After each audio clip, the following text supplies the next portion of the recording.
Whoa. Hello, everybody. Welcome to 10th edition Index Talk, where we discuss not only the WA, because the WA needs to know what we're walking on, what we're crumping on, which is going to be today to start with the Imperium. We're going to discuss the custodes, the Astra Militarum, followed by, of course, some of the other indexes that were released. Yeah, we'll be covering all the Space Marine chapters that came out this week, as well as the Imperium, Guard, and custodes. And if we got time, we'll hit some Chaos Space Marines, some demons, and I really want to talk about Thousand Suns because they're looking very potent. So let's start with the Golden Boys, the Boys of Light, the Boys of Love. Oh, we're starting the Blood Angels? We are not. Oops, I am wrong. I was too excited for my boys, and you'll see why. All right, is this Blood Angels? We're not talking about the best. We're not talking about the best melee Space Marines in the whole game. Are you sure you don't want to talk about the Space Wolves? You want to talk about the Space He Wolves? said you're very quiet.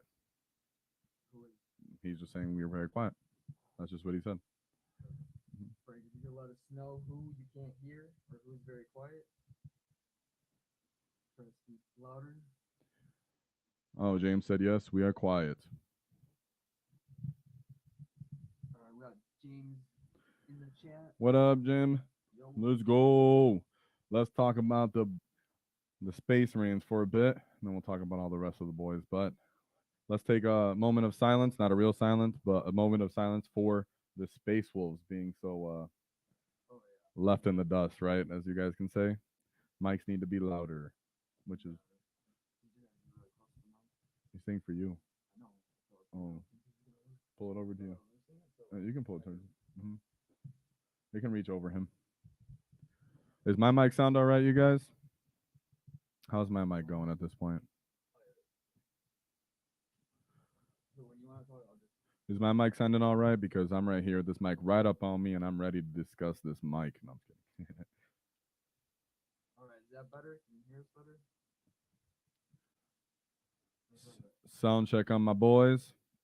Sound check on my boys. Sound check. He said, I'm a little quiet too. That's weird because last week we were not. How's that? I have it right here, guys. I'm right on it. Oh.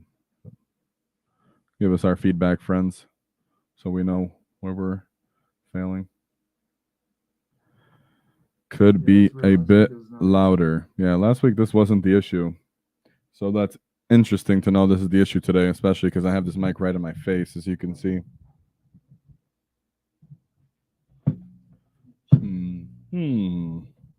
Could be a bit louder. Could be a bit louder. I think Frank said that. He said, now you're good. So whatever you did with that, David, that worked. Mm-hmm. All right, cool. I think David just needed to adjust. Well, let's pull back up. Sorry, guys. You're seeing a sneak peek into all the windows, tabs, and indexes that we have open. Oh, no. The Emperor is revealed. No, I'm just kidding. Hey, look at here's a moment of silence for the dead boys. The Space Wolves. He said, now you're good. Okay. Okay, friends. Let's pull up. We're gonna just do a moment for this, you guys. We understand they're not competitive, but you know, Space Wolves are very common. And David here is a Space Wolf player by heart. That was his first faction. So once you see how bad they are, you can have more appreciation for the rest of the Space Marines. How about that? Yeah, I really appreciate GW making the saga deeds, harder every edition to accomplish. So we'll start out with that, with the detachment abilities. Yes, yes. And as you can see, we got the deeds worthy of saga. First one is Saga of the Warriorborn. If this saga is completed by if one or more adeptus and Astartes characters models from your army destroyed one or more character models during the battle round. Once that's completed, the next battle round, melee weapons equipped get sustains hits 1. That one, the ability is nice, and that's what they used to have in 8th edition for free. But now you have the extremely hard task of killing another character, and no one's gonna let you just outright do that. No, they're saying they want your mic to be up, so maybe just talk very loud, and that's about it. But you were right now. Just keep it up. Mm-hmm. David's still a little quiet. Go into settings. So yeah, speak loudly. All right. We also got Saga the Bear. This one if Deputy Astartes character model from your army were reduced below half their starting number of wounds during the battle round, but were not destroyed at the end of the battle round. Once completed, your whole army gets a 6-up feel no pain. That was not too hard to get. There's a few ways of getting that pretty easy, especially with the Psyker, just by doing damage to himself. That'd be probably the easiest way to get that one. But If I you mean, how could. reliable is a 6-up feel no pain really? It's helpful the more wounds you have on a certain model, or unit, I guess. But in reality, nah, it's not. I'm not gonna change it compared to everything else there is in the game. All right, now this is probably one of the hardest ones here. Saga of the Majesty. This saga is completed if you control one or more objective markers in your opponent's deployment zone at the end of either player's turn during the battle round, and one or more Adeptus Astartes characters models from your army were within range of that objective marker.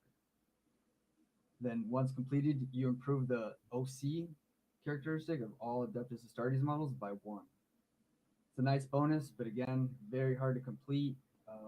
Just right off the bat, someone like Arjak Rockfist, who's already a Terminator and gets the Deep Strike innate ability, that'd be a way of doing it, but you still have to take the objective from that person.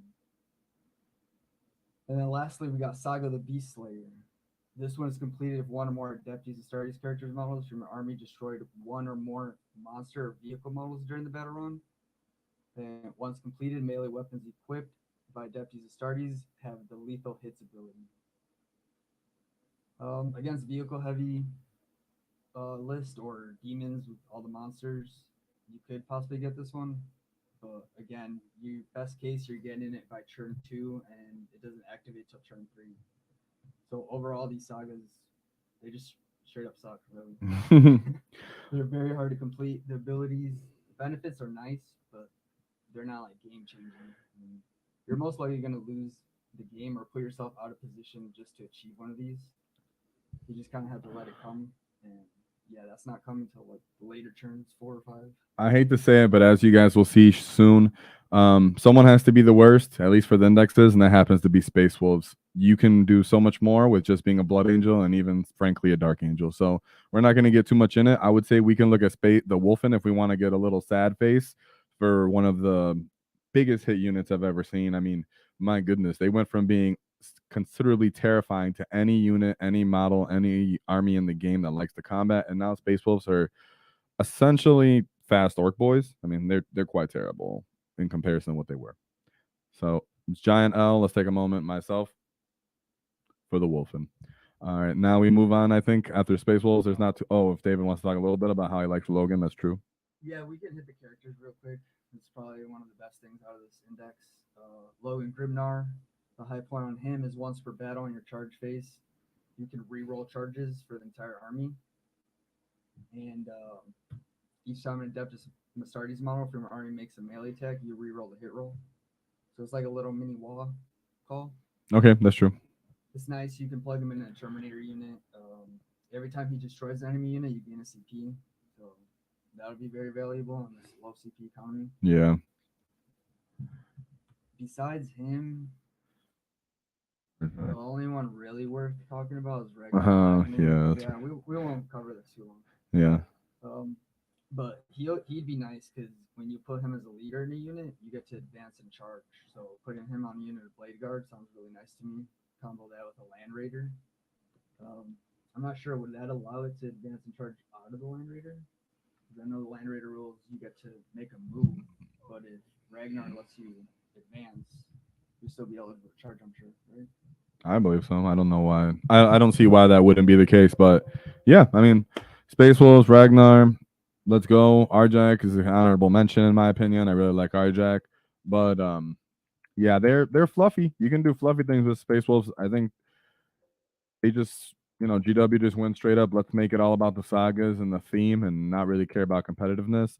And they gave the power over to Blood Angels. Blood Angels have just generally more OP and more attacks and more ability to wound. So we'll see that right now. Pulling up the Blood Angels, the Sons of Sanguinius.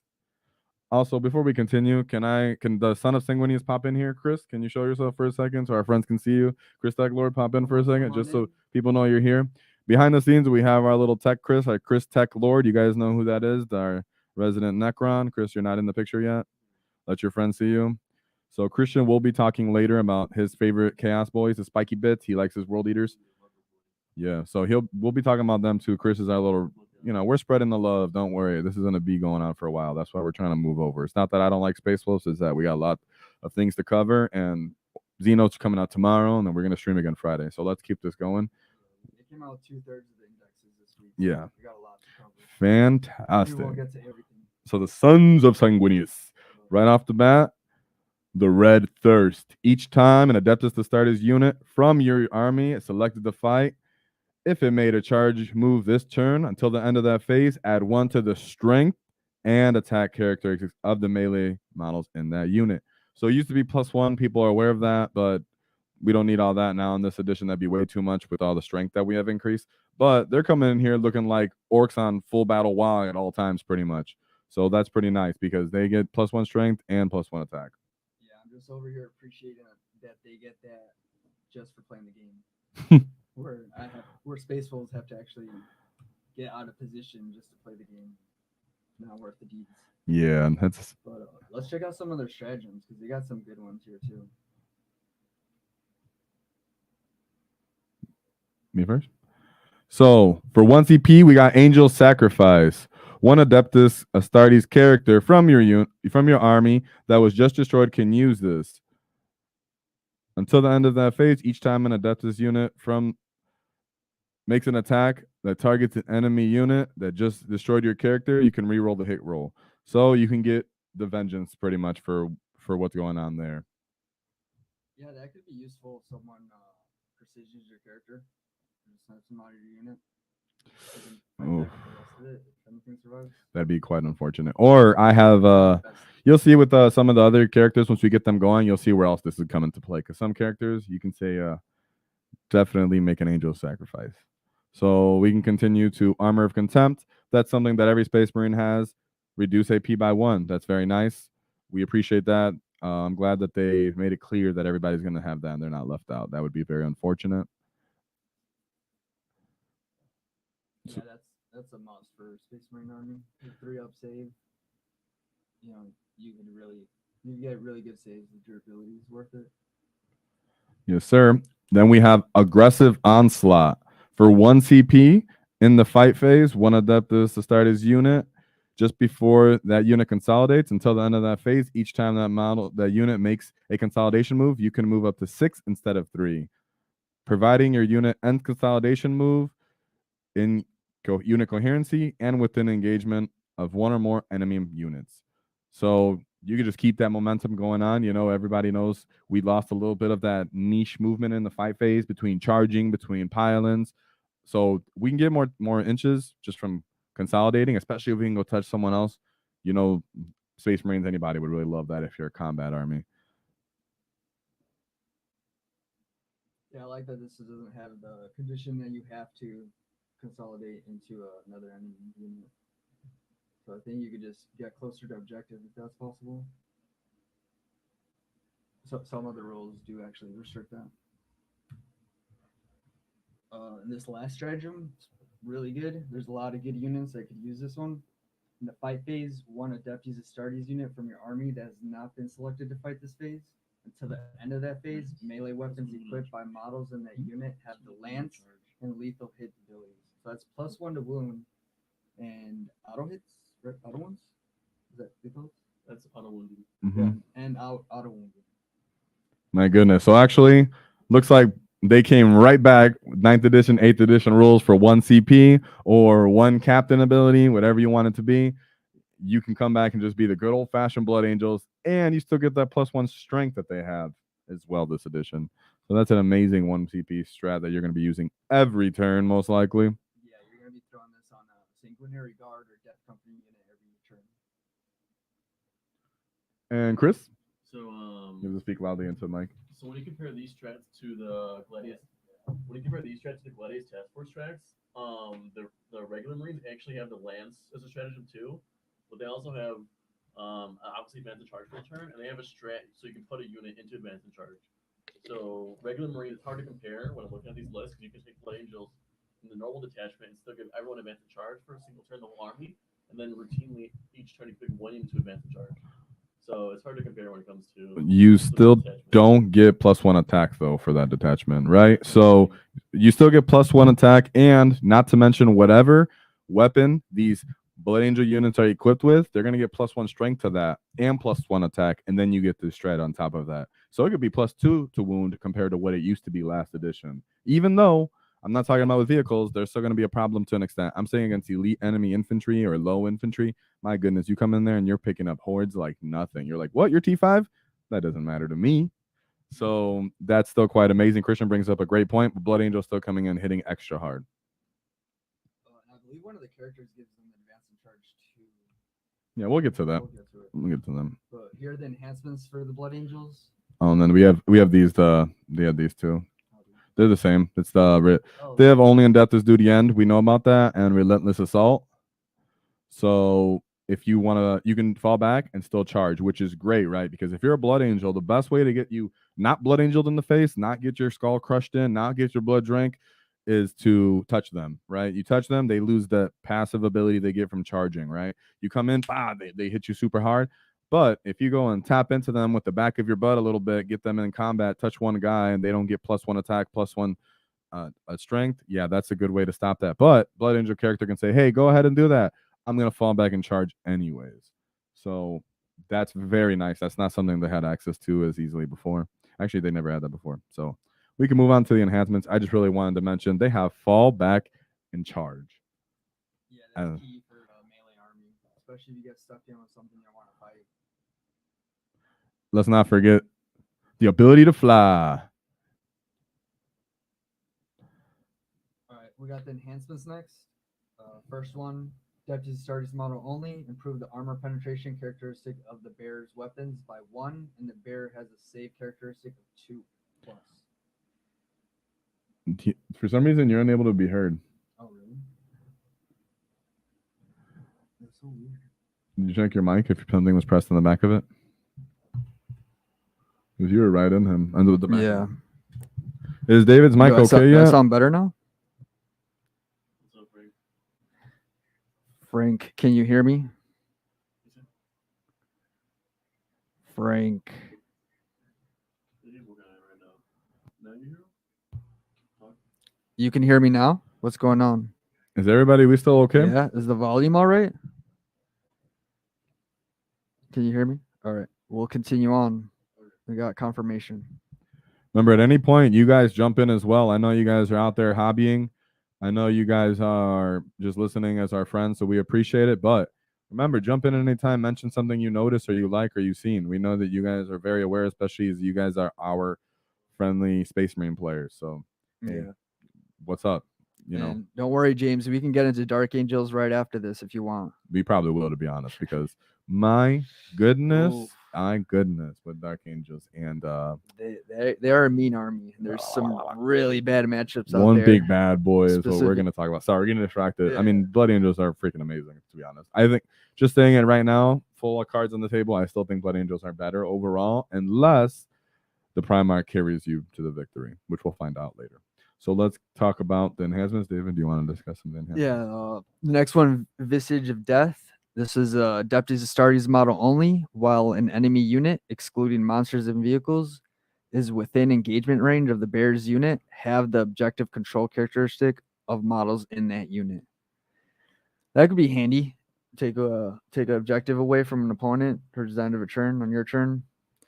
You know, that on their turn they move on objective. They think they're going to be able to control it with their OC, and then you just come in and have everything from them. That's interesting for an enhancement. Do we get? Not sure if I love it. Maybe a little bit one of the softer ones. Something simple like Artisans of War is very, very useful, right? Yeah. Any with the game having less AP on all the data sheets, extra AP is always beneficial. That one's Yeah. probably the one that sticks out the most to me. And the fact that you now have a 2-up armor save on someone that didn't have a 2-up armor save with all the additional cover there is nowadays, we cannot stress enough how much a 2-up armor save plus cover is going to be amazing, considering how many long range weapon we've seen that are only -2 AP.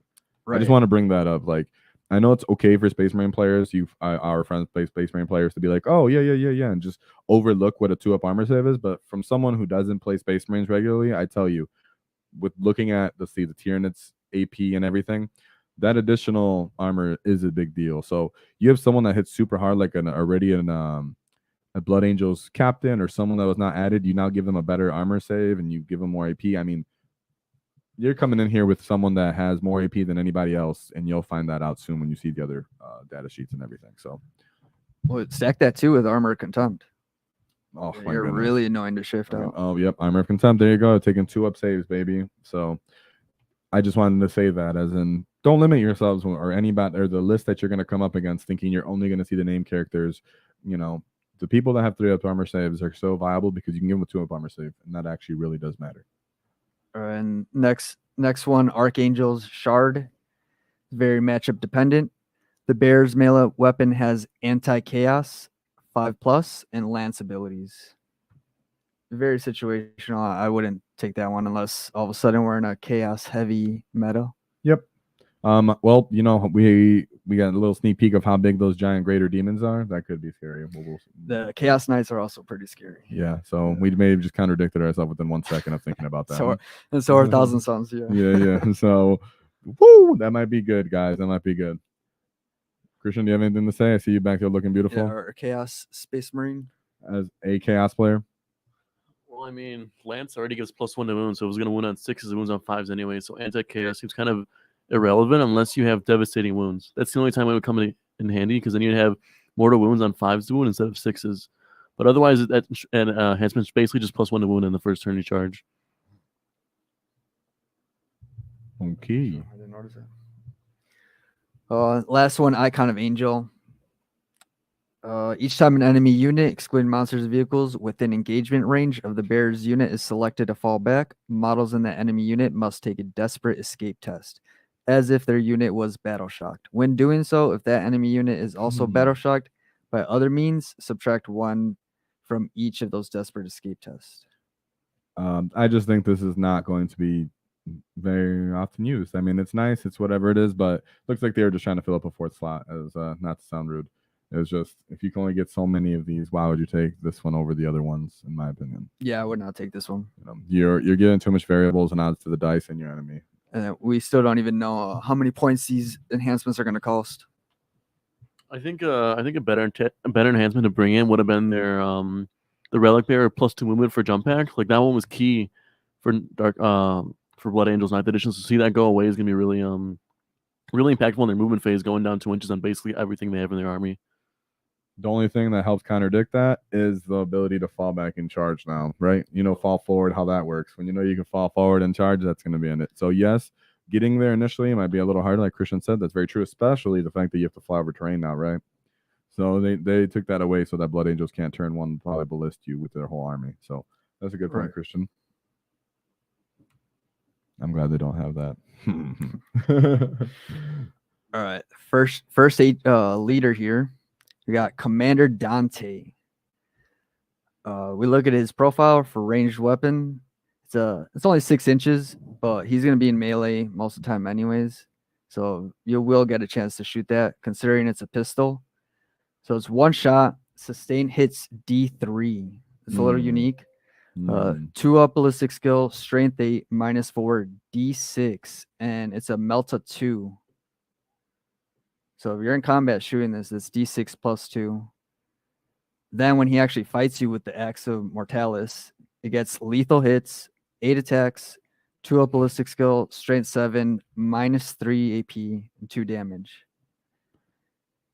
Consider when you charge, that's strength 8, -3, 2 damage. You are blending enemy Space Marines, Chaos Marines, etc., even if they have defensive buffs like Armor of Contempt. So that's something that you see in Space Wolves don't have, or Tyranids. You're not walking around with -3 AP as like that. No, this is not as rare to 8 to see. attacks. 8 attacks. Beautiful. I would like to hold off to say how good and such he is until we look at a couple more of those named characters. But yeah, that's amazing. That's amazing. I like that. Well, if you look at his Lord Regent of the Imperium Nihilus, While this model's leading unit, add 1 to charge rolls for the unit, and each time a unit makes an attack, add 1 to the hit roll. So we were talking about how they lost some inches in movement. That helps a little bit. They got the advance and charge stratagem that they could access. And +1 to hit's always nice. We'll look at these profiles later, see if that comes into play. And then I also like his second ability. At the start of the fight phase, each enemy unit within 6 inches of the model must take a battle shock test, subtracting 1 from that test. I think anytime you have a battle shock test out of phase, because you can't re-roll it, because it's not in your command phase. I believe that's how it's worded. So anytime you can battle shock a unit, take them away from having access to strats or making their OC 0 in the middle of combat, you're gonna take that objective away from someone, especially when he's paired with the right unit. And I wanted to just look at Frank's comment about putting Norse storm shields for his new assault marines. The reason I wanted to mention that is because what is your guys' opinion about, would you want storm shields? I know that would you want the thunderhammers? How do you feel about lightning claws? It's not that I'm trying to jump off from angels, but I wanted to say something relevant to the commenters. So how do you feel about the storm shields and the terminators? We didn't discuss that in general. I personally want to know how you guys feel about +1 of wound. +1 wound. What does the storm shield give you nowadays? It gives you an additional wound. So you'll have 4 wound terminators. Yes. Yeah, that's definitely annoying, especially you have a 6-up funeral pain access to that.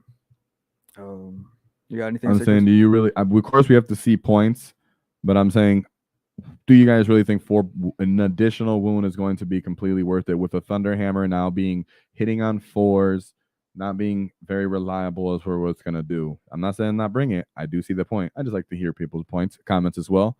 How do you guys feel about Thunderhammer Storm Shield Terminators? Are you thinking all types of Terminators? I know Frank would just bring 30.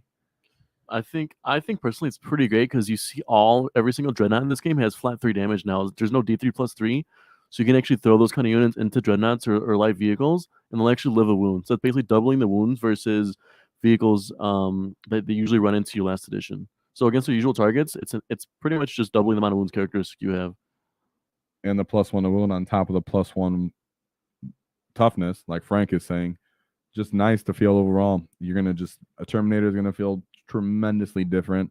Of course, no one wants that Dark Angels feel, right? But where you're just transhuman the whole time, that's not what we want either. But 4 wounds, as someone who's played a 4 wounds model, you can definitely feel the difference between a 3 wound model and a 4 wound model.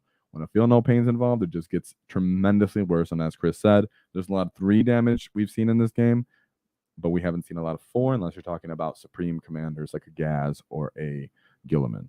So, yep, that's another good point. I just want to quickly go over that just because I wanted to hear what people say about Terminators. What is the second part of Assault Terminator's ability? Their data sheet itself. We'll see when we possibly go through this because they have one. They have one too on here. We could pull up. Chris could pull it up in a bit. So we can move on to the next named character, and then we'll talk about some combos as well. I just wanted to hit the comment real quick because I seen Frank is moving on those. Yeah, so real quick on Dante, the units he can join are the Sanguinary Guard, Vanguard Veteran Squad with jump packs, and Assault Squad with jump packs. I think we know which one's the clear choice here, but we'll see later when we get to that data sheet why. Mm-hmm. So Assault Terminators cause battle shock when they charge in. Oh, that's what it is. Mm-hmm. So that's another out of phase battle shock test. Could make a difference. You're making that unit take 2 in a turn. No, but we heard you and we said it. Mm-hmm. So what is this, Liam? So this is the Death Company. Is this the Death or is it Chaplain? Yes, this is the Death Company hero leader. Chaplain hero. He's pretty good. That's fantastic. So typical jump pack character. He only has a bolt pistol instead of a fancy melta gun. He has a Crozius with lethal hits, 5 attacks, which is relatively low compared to the other characters we'll see, but still good because you can imagine he gets another one. While his model is leading a unit, each time an attack is allocated to a model in that unit, subtract 1 from the damage characteristic of that attack. So we were just talking about Terminators. He can't be with a Terminator, but oof, like I don't think he could be. But good, my gosh, that's a nice ability for people who are supposed to be suicidally jumping into combat, huh? So that's pretty fun. And then his other one is while this model is leading a unit, melee weapons equipped by models in that unit have lethal hits ability. So that's very nice. Yeah, you pair this guy with another jump pack unit, and they're coming in and doing damage. And they have a chance of surviving with that -1 damage. It really ruins people's math. Yep. So I think it applies to him as well. Does that apply to him as well while he's in the unit? I assume the -1 damage because he would need that considering he's only 4 wounds Yes, and a because 6 of feel no he pain. is a model in that unit. Exactly. Yeah, So but the only time that would come up is if he's precision yes, attacks. that's why I was still asking Yeah. because he only has 4 wounds. So and he has a 6 of feel no pain. I mean, we might see a lot of precision attack just the Um, way you can plug in characters into units now. Don't- Remember that there's scout marines that can obviously are going to be very unless they're point overcosted. Scout marines are going to be known for precision striking. And people are already looking at bringing 2 units of them. So and Christian wanted to say something about a stratagem. Don't forget the generic strat, the challenge where you can take any character and just turn into precision attacks against any other character too. Yeah, the heroic challenge stratagem. Yep. So this guy, he's nice, but I'm not thinking he's amazing. He's if you want to play Death Company, you know, you want him and he's cheap, he might end up being cheap considering how many low durability he has and such. Leadership 5+. That's great. Yeah. Leadership 5+, and we'll see later custodes are 6+. So that is amazing actually. So let's move on from him probably. He's just, just one little dude. We don't need to stay too much He's the time with last him. character. Thing with and this thing here. Do you talk about him? This is this everyone's guy. favorite character, the Oh, Sanguinor. hey, before you moved on, let's see if these comments yeah, are you blowing wanna up for a second. I didn't see them come up on here at all. No, so he just bringing it up on his own. But I'm saying we didn't see it come up on here at all. I haven't seen any comments come up on the screen. You told me to wait. You've never seen any come up on here. You're not going to see anything. This is the screen we're sharing. Okay. And I have nowhere to see then because that's too small. No, that's not going to work. That's too small. This way? No, it's too small too from that far. I'll try my iPad. So you can talk about it right now while I fix this up. Look at the comments. All right. Looking at the Sanguinar, he's T4, 2-up save, 7 wounds, OC1. His melee weapon, the Encarmine Broadsword, gets devastating wounds. Has 8 attacks, hitting on 2s, strength 6, -3, 2 damage. So that'll be strength 7 on the charge. The big things about him is he has the fight first ability, and he's got lone operative. So you're not going to be able to shoot him outside of 12, right? Yeah, and don't worry, we'll get to your comments in a second. Sorry, I was trying to talk about that before we moved on. What was it? No, this is probably never going to come up unless he's stranded out in the middle of the field, which most likely the way you use him, he will be at some point, or just be dead.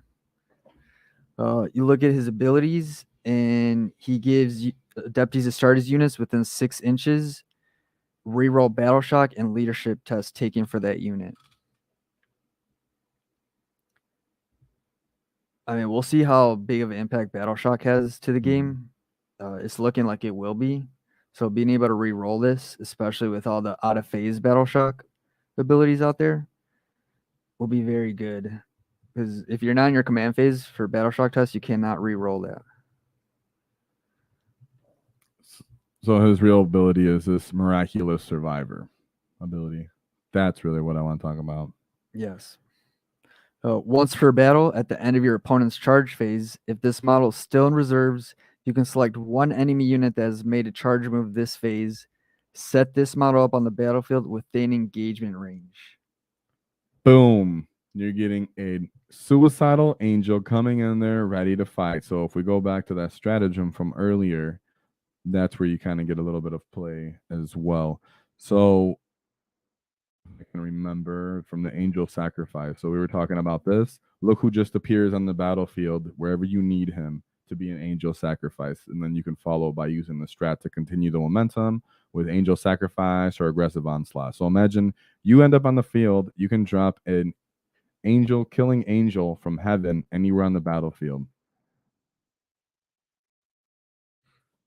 Yeah, that's deadly, especially with his fights first. Like either that's a free interrupt, or he can save a unit by just wiping out whatever tags the unit that it's the enemy unit charged. Yes. So you guys heard that right. This is an angel coming in from heaven, popping into engagement range with fight first. Do you understand?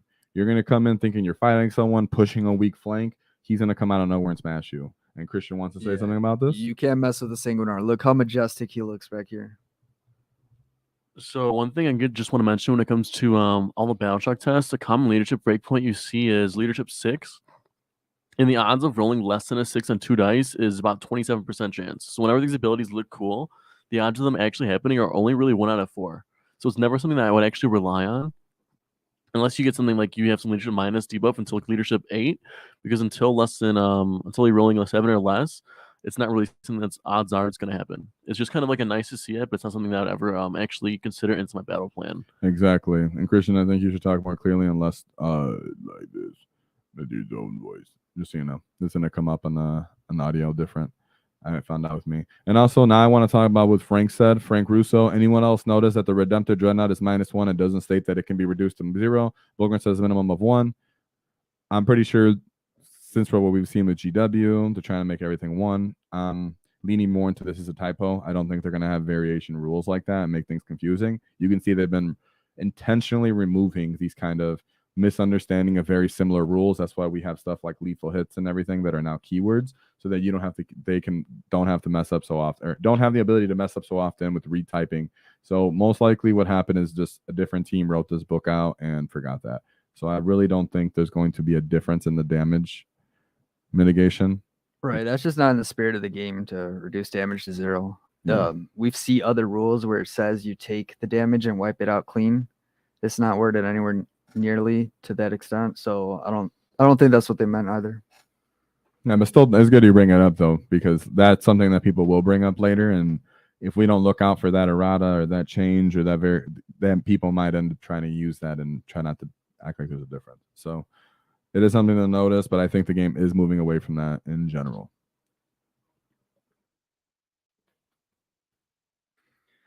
All right. Speaking of Blood Angel units that can pair with these characters, we got the Sanguinary Guard. So if we go back and look at Commander Dante's ability, he's going to give that unit +1 to charge rolls and +1 to hit on top of the battle shock test. But let's look at these stats here. So each unit or each model has a Infernal Pistol and the Incarmine Blade. We look at the pistol. It's a one-shot, hitting on a 3, strength 8, -4, D3 damage. So we're seeing a return of D3 damage. I see our fellow colleague in the background shaking his head. Is that where you're shaking your head at? Honestly, I'm shaking my head more at the strength 8, because literally every Melta in the game is strength 9. So they lost the D6 damage, they lost the strength 9 on that Melta. So seems very more anti-infantry, and less so you would see more towards anti-vehicle. So I don't know. On a lot of these Dark Blood Angels data sheets, I'm not seeing much that's more anti-vehicle in combat, unless you like pop those strats for +1 to wound. Yeah, that's an overall theme we see in a lot of these indexes. Is there's not a lot of resources to tap into for anti-vehicle. I think they're really trying to limit that. I've seen some of the data sheets where they even reduce the number of shots for the anti-tank weapons. Unless you're talking about just wound rerolls in general, such as Ult the Moment or Lightning Claws, Twin Link, shooting units. So Space Marines still have that. You don't need it as obvious, but for sure they're trying to make it less generic to where anything can just start punching around tanks and heavily armored units and such. So yeah, Christian does bring up a point with that. It does look more for infantry, but I'm still thinking Space Marines are not going to have too much of a problem. The fact that these guys have -3 AP, more like as in Blood Angels as a whole have -3 AP as a whole, more likely than anybody else, that itself is going to be some type of anti-tank, anti-monster Tyranid defense, because if these new models with their toughness do rely on the fact that a lot of them have a 2-up armor save as well. So yes, Christian is 100% right, but let's not forget Ult of Moment. Let's not forget some of the Twin Link weapons that there are. We haven't gone through them yet, but there are those. So yes, we are seeing that it's not as prevalent, but this is still not as bad as Tyranids, in my opinion. Right, and the focus or the purpose of this army, anyways, melee. So if we look at their profile, remember they get the +1 attack, +1 strength. So this will be strength 6 -2 damage, 5 attacks each. So you got 20 attacks, 25 attacks coming out of that unit, strength 6 -2 damage. As well as they got some interesting durability here in melee. They by default get it subtract 1 from the hit roll. And if the warlord is leading this unit, they get -1 to wound. Ooh, Another thing, the banner. that's fluffy. Well, you can take this extra. We'll see how many points it costs. But adding 1 to OC, make these guys 2 OC. Oh, A very fast unit. That's going to hit hard. goodness. That's going to be very good on that unit. We'll see if that costs points or how war gear works. I do think it's fluffy to have heirs of Azelkion or whatever that's called. I think that's just a fun rule. As for the Encarmine blades, the power fist, you can see their strength 5, strength 8. The one thing that I noticed with this power fist is it hits on a 3+. I think. Oh, power fist. I'm not Most sure. power We're fists hit full on power still 3s hitting on now. 3+ now, not 4+ now. Yes, That's that's not as the normal? benefit or one of Oops, the I missed benefits it. over the Thunderhammer. All right, then that's why I was worried about the Thunderhammer. That makes sense. I'm so pumped for knights. All right. You place Chaos or Imperial Knights? He plays Imperial Knights, I Imperial? believe. I didn't look at anything. Yeah, we'll do But it. we can hit them. We're gonna Chris is definitely up. hit him. Our Chris Tech wants to say anything? Knights have that option too. Knights look like they have a lot of options, my friend. Knights are going to be good this edition, I'm pretty sure, and I those- wouldn't be surprised if they took a little nerf later, maybe. That's exactly what I was going to talk about, David. I think that Dreadnought seems like a sleeper pick. Oh yeah, I like this Dreadnought. Yeah. Well, stay there then, Chris. To finish what you're talking, you're already here. Yeah, I think the David brought up Read this it up. this data sheet I'll you just see right start here. reading it The up. Death Company Dreadnought looks like a nice little sleeper pick. You'll see running around with some Blood Angels just because it basically punches you back every time you try to hit it, or it shoots you back every time you try to shoot it.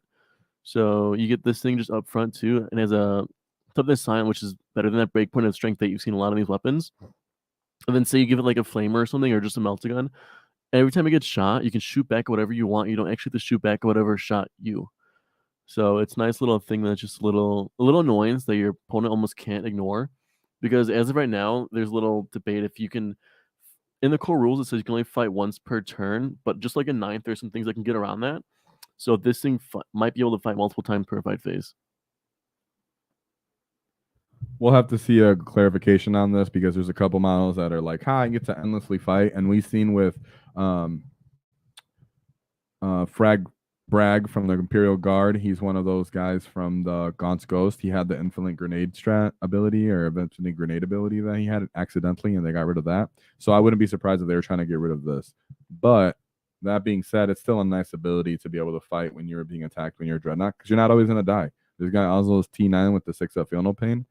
So he doesn't have reduced damage by 1 like the Redemptor and like the other Dreads did. But the 6-up Feel No Pain, we're talking about something like this and being so tough, will actually matter.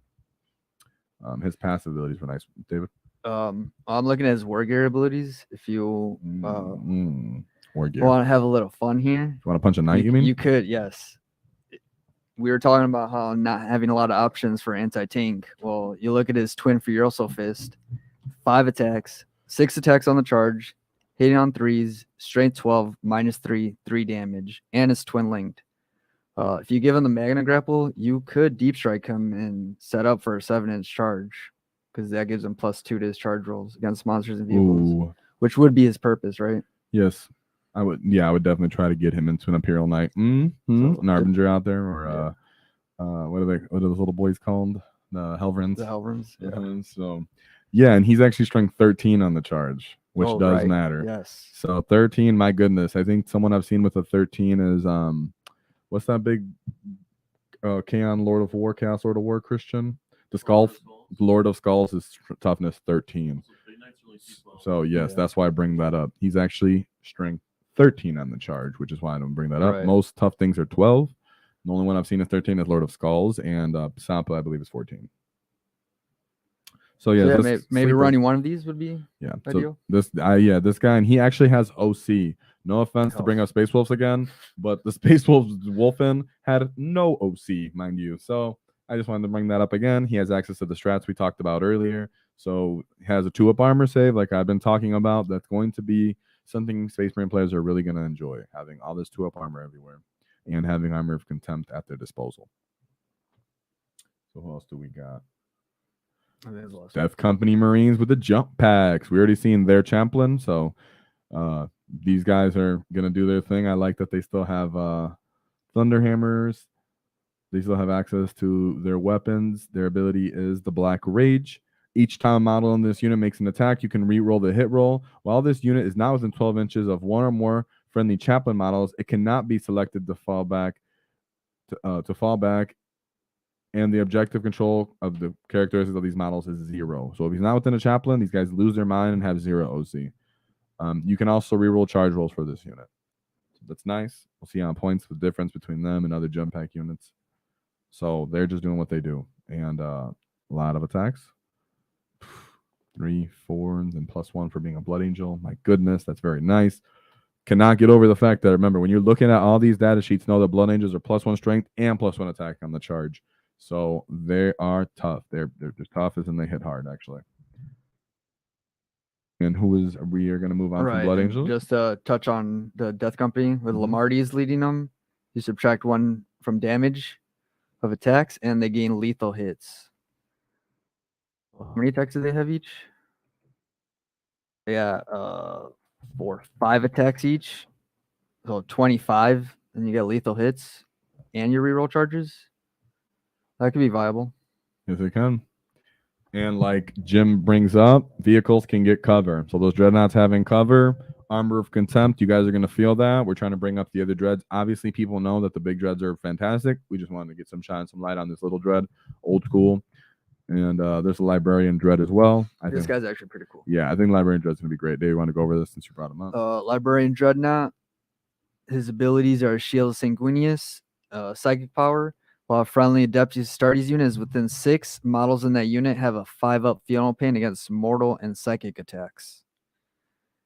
That would be very useful against Thousand Suns, Grey Knights, Demons. And then once per turn, at the end of your movement phase, 1 Psyker from your army with this ability can use it. If it does, roll 1d6. On a 1, that Psyker suffers d3 mortal wounds. On a 2-up, select 1 friendly Adeptus Astartes infantry within 12. And remove that selected unit from the battlefield, then set it up anywhere in the battlefield that is 9 inches horizontally away from enemy models. So he can pretty much teleport in a unit and set up a charge or take control of a corner. Yes. He cannot teleport the Dreadnought, the other one, but still, he is still strength 12, just like the other Dreadnought, going up to 13. He doesn't have twin linked, and then he has an additional attack from his halberd, which is strength 9, which would be strength 10, -3, d6 +3. Now that is something beautiful. His strength's obviously a little lower, but if you get that into a Carnifex is hating that profile. Right, and that's an extra attack. Yeah, that's an extra attack on top of the Blood Angel attack, which is a 6. So all right, and great. I believe he comes with the Blood Lance. Yes. So this guy's very Blood fun. Lance, another psychic weapon. 18 inches. Ooh. You can either shoot the Witchfire or Focus Witchfire. The normal attack has sustained hits D3. So it's only 1 attack, but if you get that 6, you get 2 more, maybe. 3-up, strength 10, -3, D6 damage. The Focused Witchfire, which has Hazardous, is at strength 12, -3, D6 +3. So you got the chance here to chip off some major wounds off a transport or a vehicle, another Dreadnought. Yeah. So we move on now because we get over Blood Angels at this point. Let's move on to Dark Angels. Let's move on to the Dark Angels, the Unforgiven. Well, I guess they're forgiven, but you know what I'm talking about. Fallen boys. Ha, ha, ha, ha. All right. So, yeah. Why you want it? I don't know if I should have it. All right, we'll start with their detachment rule. While Adeptus Astartes unit from your army is Battle Shock, change the objective control characteristic of models in that unit to 1 instead of 0. Oh, so if you're relying on battle shock, such as some armies we've seen like Tyranids or all these different abilities of Blood Angels, and you're like, haha, I'll get you. Or admech. They will not get you. So that's nice. Yeah, course. there's a theme we're going to see throughout this index is that they actually get buffed during battle shock. Yeah, that is a good way to put it. So- They get stronger the more you annoy them, it seems. So All right, we'll start with the strats here. We got the first one here, Unforgiven Fury. In your shooting phase or fight phase, target 1 adeptus starting unit from your army that has not been selected to shoot or fight this phase. Until the end of the phase, weapons equipped by this model and your unit have the lethal hits ability. In addition, if 1 or more adeptus Astartes units from your army are currently battle shocked, until the end of the phase, each time a model in that unit makes an attack, a successful unmodified hit roll of 5 scores a critical hit. Another bonus to being battle shocked. Cost 1 CP. What do you think about this one? So you'll know you'll have OC1. You'll know that you have to kill enough of a certain enemy to win the objective back. There's a good way to really try to fight back from losing the objective fully, if you can see enough in hindsight, right? So if you really think your unit's about to take a hit, about to fail, if it's sudden, then no, but still like it. Giving people the ability to actually still manipulate the battlefield and their units while in battle shock is a fun twist instead of constantly just saying, ignore battle shock completely. You still have battle shock, but not your OC1. Still can't use strats generally, but Yeah, it's almost unlocking like a different version of your army. yeah. You just get access to all these extra abilities.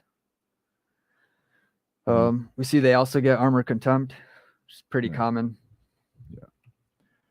So remember, at least it's someone else getting this 5+. So they're making up for the fact that that guy is now battle shocked. That's why it's fun. That's why it's fluffy. That's why it's not, like I said, as directly powerful as the Blood Angels. Blood Angels are going to always be just super powerful. Blah blah blah. Dark Angels, you are going to have to think and pull it out a little bit when things happen. It's not like, one guy's getting battle shocked across the field. You now have at least an option to push on your strong flank to try to make up for that fight. That's all we're trying to say. All right, here's another strong stratagem for 1 CP. Your movement phase just after an Adeptus Astartes unit from your army falls back. That Adeptus Astartes unit until the end of the turn is eligible to shoot and declare a charge, even though it fell back this phase.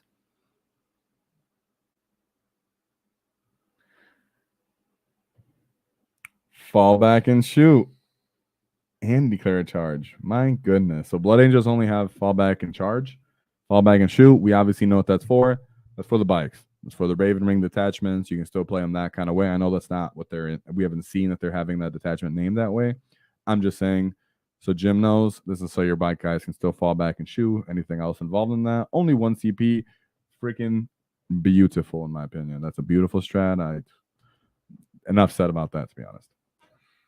All right, Fire Discipline. 1 CP in your shooting phase, 1 Adeptus Astartes unit from your army that has not been selected to shoot this phase. Until the end of that phase, ranged weapons equipped by models in that unit have the Assault, Heavy, and Ignore covers ability. Ooh. So we were talking about what happens if you put sustain hits on bikers. You have a chaplain to come in and charge with after and have all these abilities to stack and kill. It's still sometimes when you look at a basic Space Marine data sheet, you go, I could stack that. Doesn't seem like you're going to optimally get enough ability out of that. Well, this ability will kind of help you with that, right? You get all the abilities if you feel like using your bikes or your ATV, and you now get to put a really good amount of fire onto somebody for 1 CP in a different way with the buffs in a way that other just basic generic Space Marines, I haven't seen them been able to do.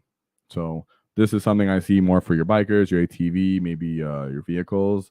And then any other units, would you say? I mean, in some occasions, you could just use the benefit of the Assault keyword to be able to do the new actions on a unit. Okay, there you go. That's another good If one. you're trying to score some points for the mission. Ignoring cover is just great. Yeah, as we can say. That'll be beneficial in any Yeah. matchup. I just wanted to bring up the bikes in particularly because we're thinking about Dark Angels themselves. What did they have in mind when they were putting this together? They want the speeders. They want all these things to be able to move.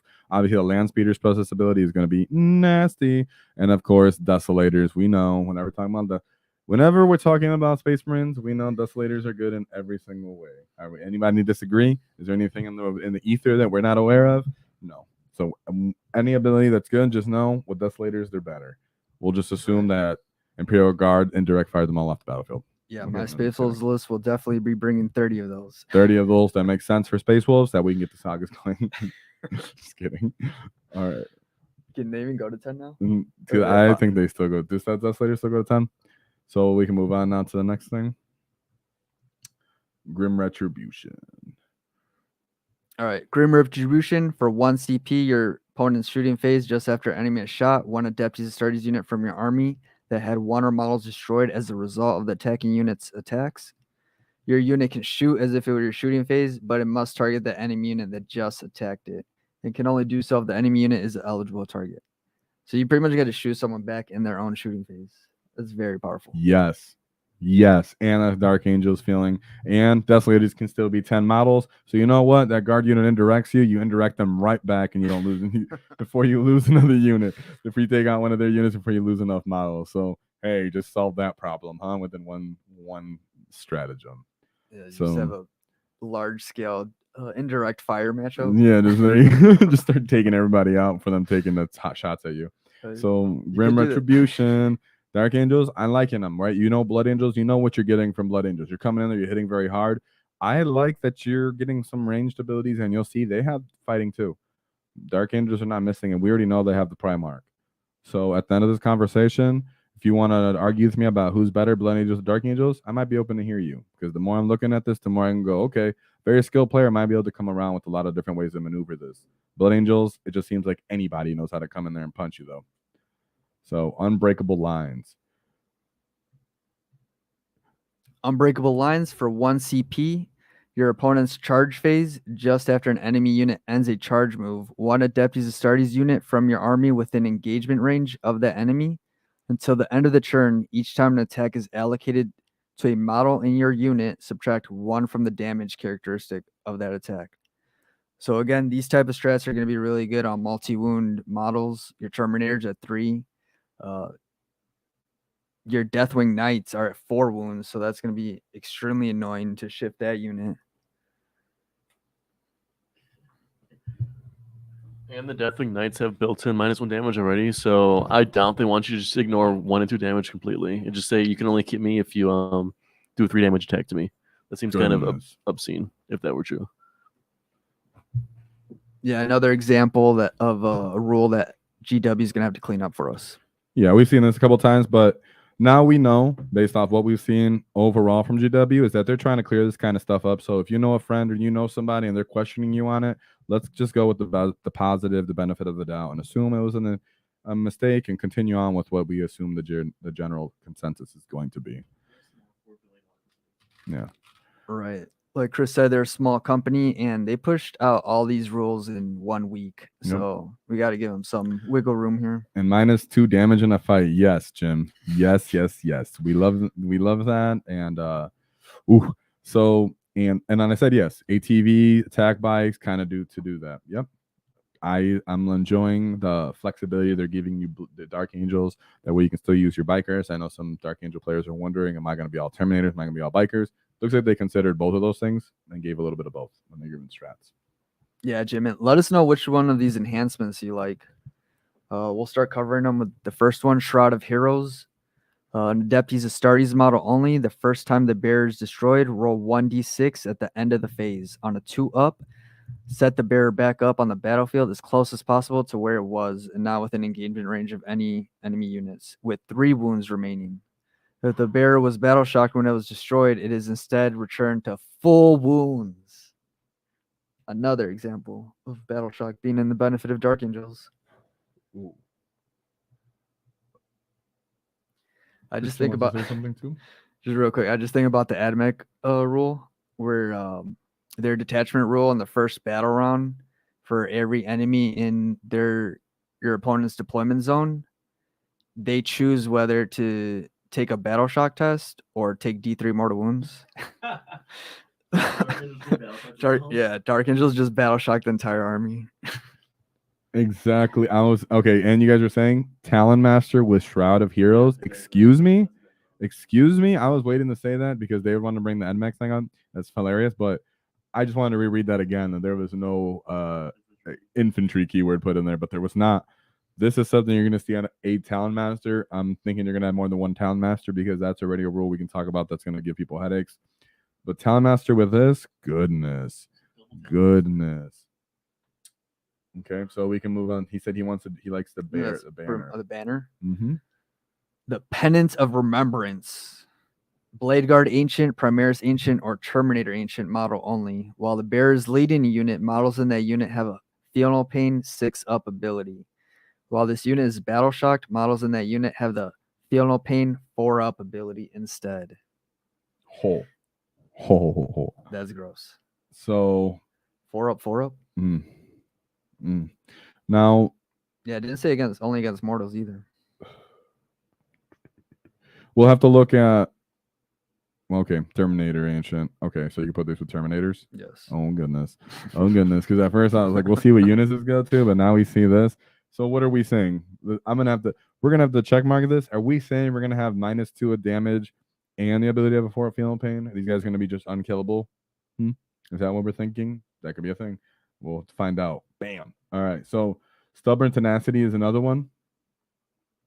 That one's for an Adeptus Astartes model only. While the bearer is leading a unit, each time a model in that unit makes an attack, add 1 to the hit roll if the bearer's unit is below starting strength, and add 1 to the wound roll if the bearer's unit is battle shocked.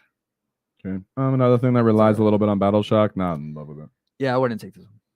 No, like Shroud, we already know that's an auto take on the Talon Master. And if we're gonna put these on a Terminator, then so is the banner. Don't know what else you need to think too hard about. The other one is Heaven Fall Blade.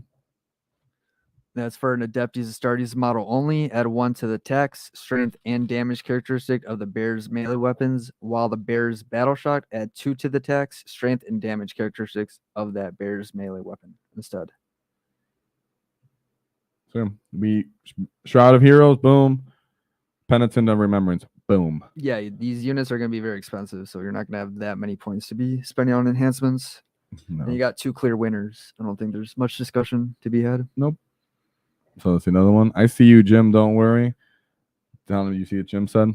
2 Talon Masters. If a vehicle blows, the unit gets battle shocked auto. Oh, that's For awesome. a So you unit just have that's your in the Talon vehicle. Masters. Oh, so if a unit that's in a vehicle, they auto in get it? battle shocked. He's talking about if a unit gets not quite Is it by? understanding, but yeah, I don't think people are getting. Can you in look there. that up, Chris? Yeah. The We'll get Talon to that, Master, sure. If it blows. No, if we He's use talking about a vehicle like a the transport. transport, you automatically become battle shocked if it gets blown up and you come out of it. Oh, yes. This is probably a little time. But I mode. bet you the Talon Master they'll fix because Double Demon Prince is a 9th edition. Yeah, I'm not thinking that's going to be a thing. I'm just saying that's going to give people a headache. I'm not saying Talon Masters are going to guard each other, which we're going to see that in a bit. But let's talk about my boy Azrael. All right, we got T4 model here with a 2-up save at 6 wounds. OC1. He's carrying Lion's Wrath, which is anti-infantry on a 4-up. Devastating wounds and rapid fire 1. It's a 24-inch 2-shot, hitting on 2s, strength 8, -3, 2 damage. Yeah. That's decent. That's great for a little gun. I mean, Yeah. 24-inch range doing that? My goodness. What's up? Yeah, rapid fire 1. So 12 inches, 3 shots? Is that how that works? Yeah, you get an additional one. And it's anti-infantry 4-up. Yep. Which I don't know what you would need considering he's already strength 8, but hey. Well, there's some infantry that's hit T6, and I think 7 has been touched by some, right? Okay. And then like the custodian ones. the Sword of Secrets, devastating wounds. But yeah, he's got the Sword of Secrets. It comes with devastating wounds, 6 attacks, hitting on 2s, strength 6, -4, and 2 damage. This guy thinks he's a blood angel. No, I'm just kidding. I mean, Space Marines are always known to have great characters, and we can see here why. He should be great. He's named, and he's their Grandmaster. Yes. So speaking of the Supreme Grandmaster, when he's leading a unit, weapons equipped by models in that unit get sustains hits 1. So you got exploding 6s. That's nice. We'll see what type of units he can be plugged into. Yep. And he gives you another CP. And he gives you another CP at the start of your command phase. So that's every turn as long as he's alive. So, and then he has a 4-up invuln, and once per game, he can give your unit a 4-up feel no pain against mortal wounds. So another 4-up feel no pain durability flex right there. So, yeah, 2 sources of 4-up. That one's once per game? Yeah, once per game. Yep. Why is my camera all stupid? I don't know. I just kind of. You can tilt it. I did. I didn't know. I didn't know it was looking back like that. Okay, so he can be an Assault Intercessor Squad, Blade Guard Veteran Squad, Hellblaster Squad, Infernus Squad, Intercessor Squad, and a Stern Guard Squad. So I kind of like them on these shoot units that don't have invuls, like Hellblasters or the Stern Guard, because he gives them the 4-up invul. Does he give a 4-up invul? Or does he have the 4-up invul? I think he's the 4-up invul. Yeah, he gives a unit. Models in the Bears unit. Yep, so he gives a unit a 4-up invul. Exactly, and the 4-up. So yeah, Stern Guard would be a great one right there. And they get exploding 6s. Yep, so Stern Guard seemed like the clear winner in my opinion for that as well. So Azrael definitely has play. We'll see his points though. Deathwing Command Squad. All right, we're touching the Terminators now. Let's start with their abilities. Narthecium. I wasn't going to try to pronounce that, but I went for it. While this unit contains an apothecary, in your command phase, you can return 1 destroyed model to this unit, excluding character models, of course. If there's an ancient in the unit, you add 1 to the OC. And if there's a company champion, you add 1 to advance and charge rolls made for this unit. And you can target this unit with the heroic intervention stratagem for 0 CP. I'd like to see the size of this unit, and is there anything that makes them? So you get 1 Deathwing Ancient, 1 Apothecary, 2 to 7 Deathwing Command Terminators.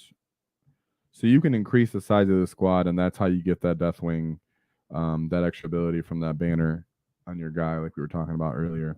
I was wondering how you were going to get that, and if this command squad was going to be like a guard command squad, where it was more of a Space Marine command squad, because now we have those now, and those aren't really that viable because you can only have 2 pretty much veterans in there, so buffing that unit doesn't really make sense. But this, they clearly thought about that, and it looks like you're going to be able to have more Terminators in there and really get all the buffs out of this unit. This might be an auto take unit right off the bat. I don't know what Jim thinks, but if you're going to have Talon Masters, you might want to have this to really lead that other brick of your Terminators that are not trying to die ever. So I just want to see that real quick. We can go back up. I just wanted to see what it looked like so we can get a perspective on how it would look. The first example, a death ball that you can really form, giving them the 3 characters. Yeah. And bring back 1 destroyed model every command phase is really nice. They just brought that back from last edition. Yeah. And but that's if it has an apothecary. So you are paying for all this. This could have an outrageous price tag because you're getting multiple named characters not named. You're getting multiple what would be considered character data sheets in here. Right, but you can make this unit very durable with reduced damage by 1. You can give it the Storm Shield for the wound characteristic of 4. And you can also attach leaders to this unit. So even though it has a bunch of characters already, if there's like a leader you want, you can still add leaders to this on top of that. Oh yeah.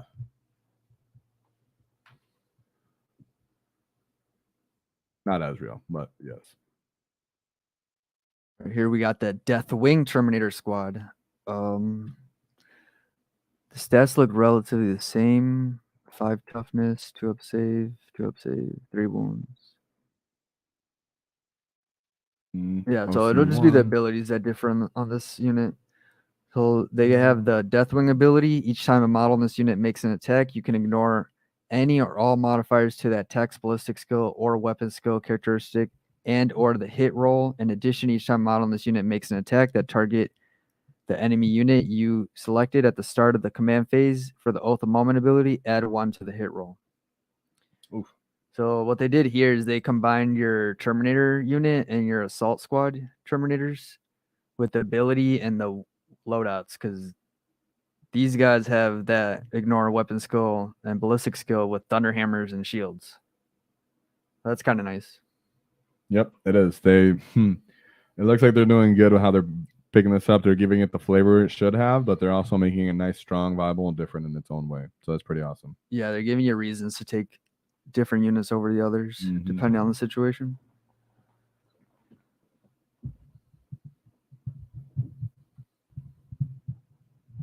Oh, that was just a reference.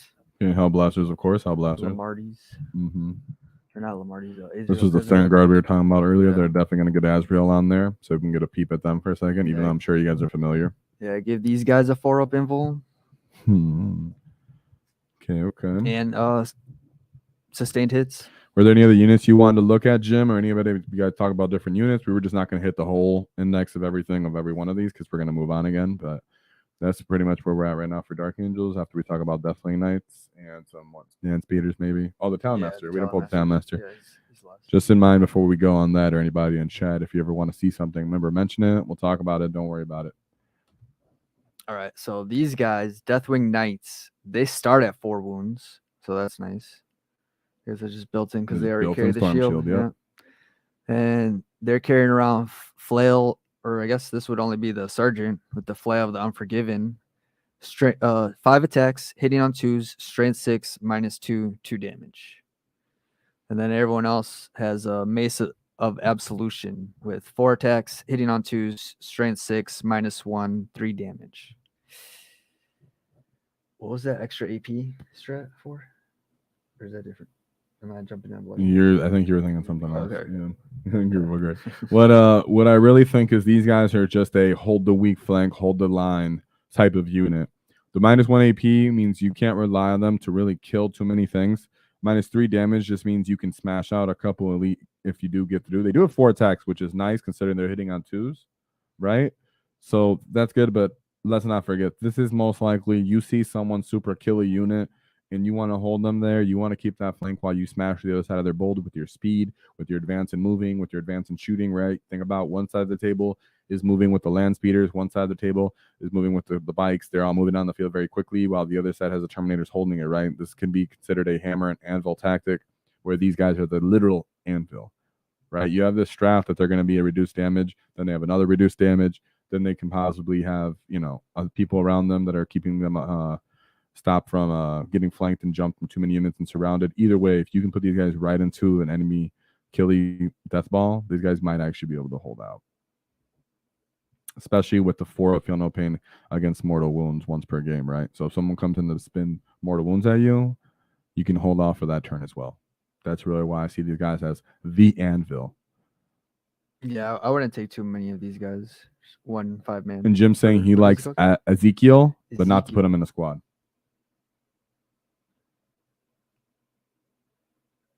Samael. He didn't say he likes Samael, but I'll still want to look at him. But this guy goes well with the bikes, the Deathwing bikes.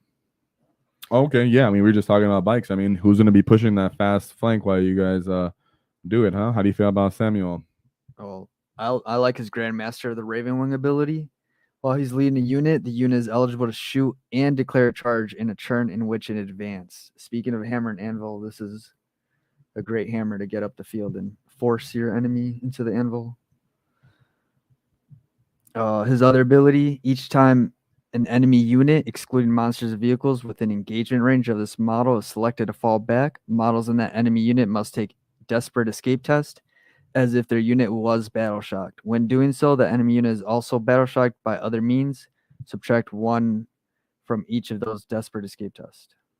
So I think really it comes down to points. I'm just going to cut to it.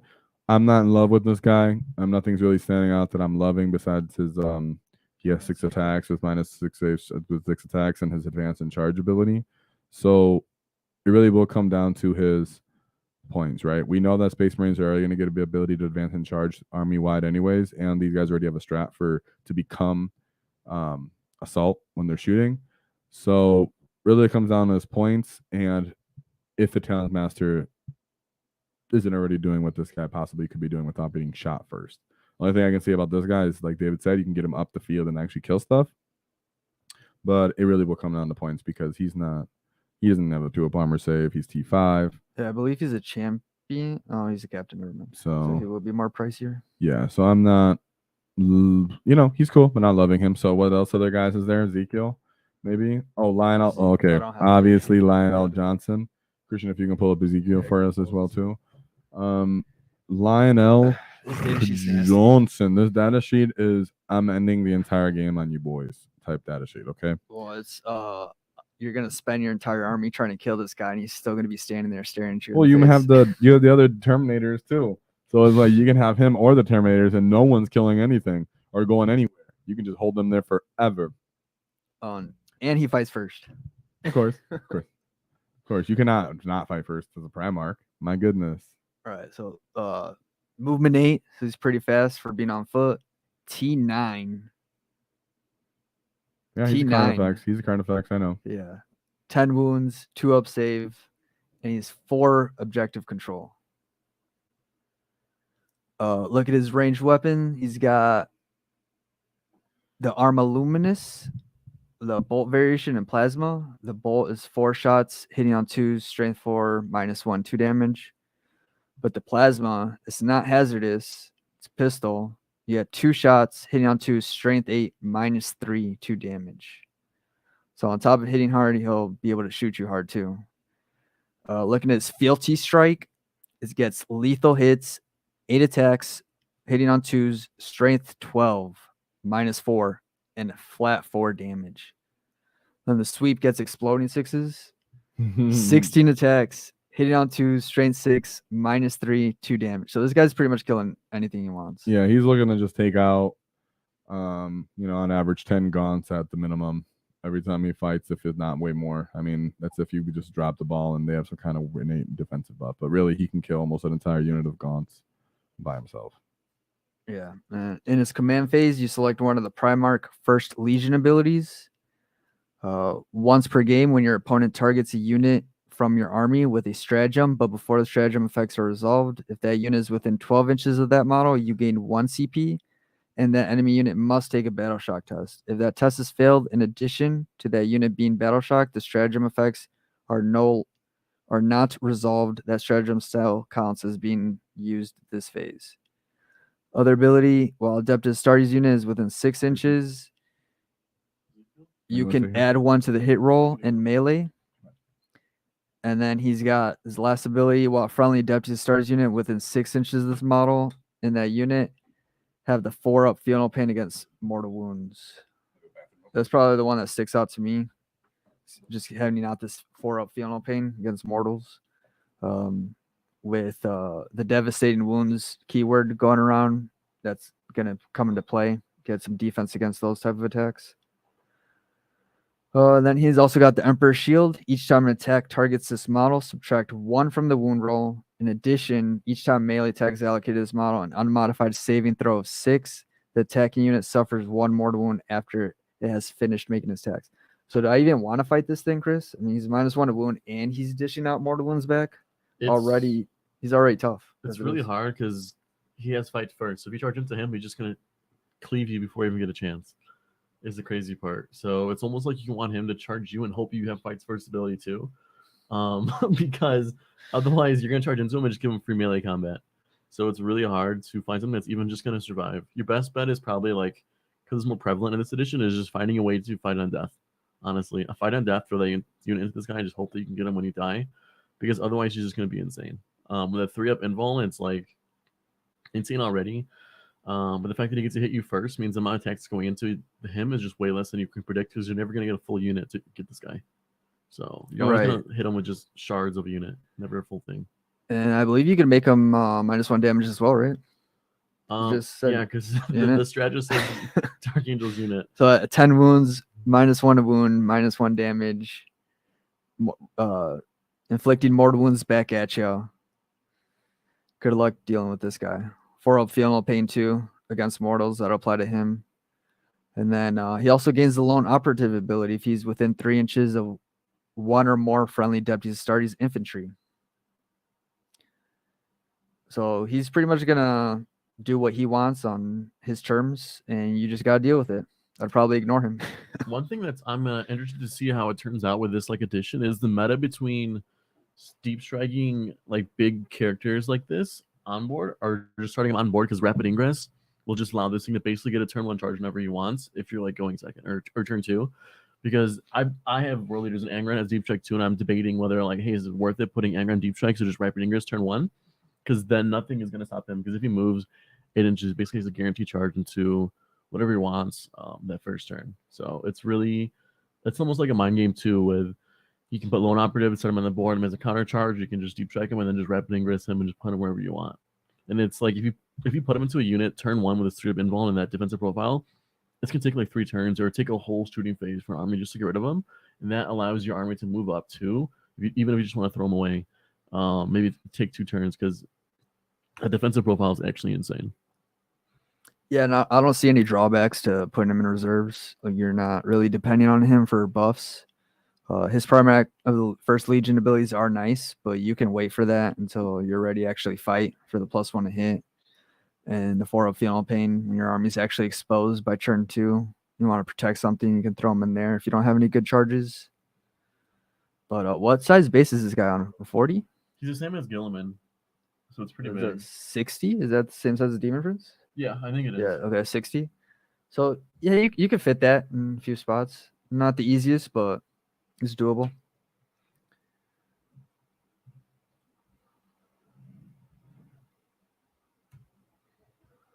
All right, we got the Ravenwing Command Squad here.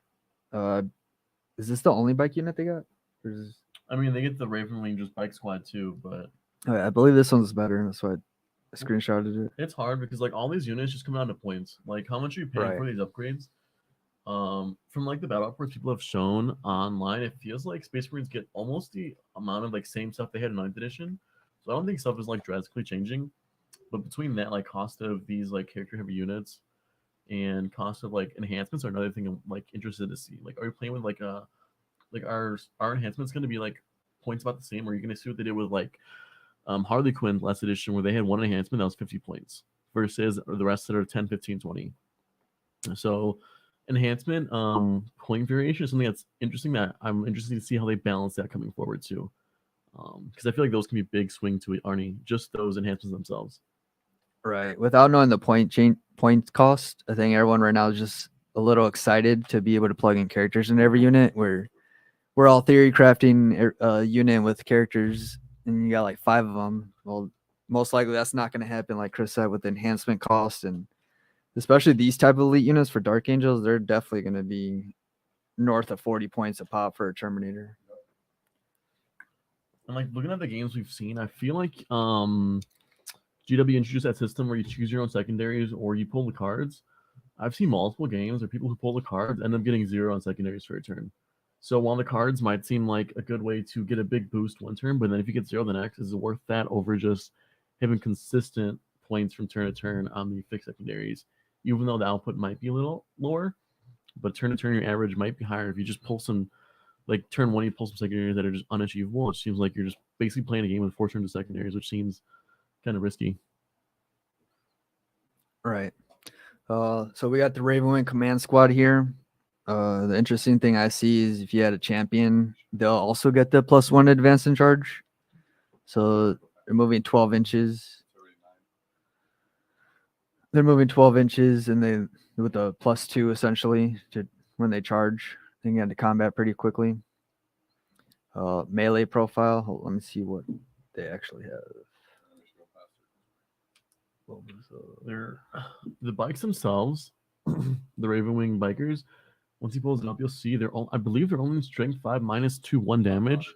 So yeah, the Black Knight combat weapon. It's not that deadly, honestly. Only 3 attacks, strength 5 -2/1. It's just the worst lightning claw. I don't know. And the fact that it's not even 2 damage or no devastating wounds, it seems like kind of just something that just kind of touch you.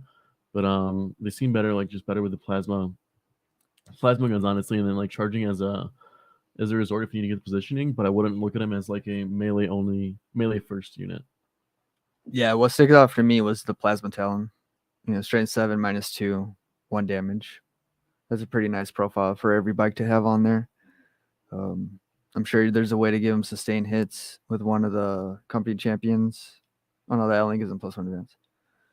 But that's it. Oh, we got the last data sheet here, the Ravenwing Talon Master, the one we've all been waiting for. I know James is at the edge of his seat right now. He can't even type. All right, so we'll look at their ranged weapons. Twin Assault Cannon, it's devastating wounds and twin linked. 24 inches, 6 shots, strength 6, 0 AP, 1 damage. Not that impressive besides the rerolling wounds and devastating wounds. And then it also comes with a twin heavy bolter, sustain hits once, one, and also twin linked. It's 3 shots, hitting on 3, strength 5, -1, 2 damage. I think what stands out to me is mostly just like the crazy movement still. I was wondering if like this kind of unit would slow down in 10th or if it would like keep that speed, and it looks like it does.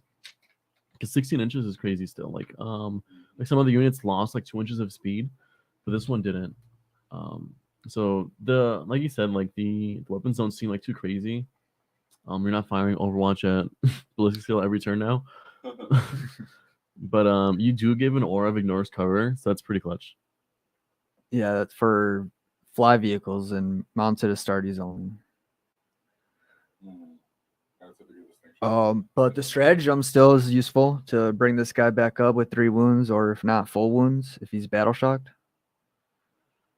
That'd be annoying for an opponent. He's fast enough to get around the field late game, take objectives, score secondaries. Yeah, honestly, he stands out almost like as a behind enemy lines unit.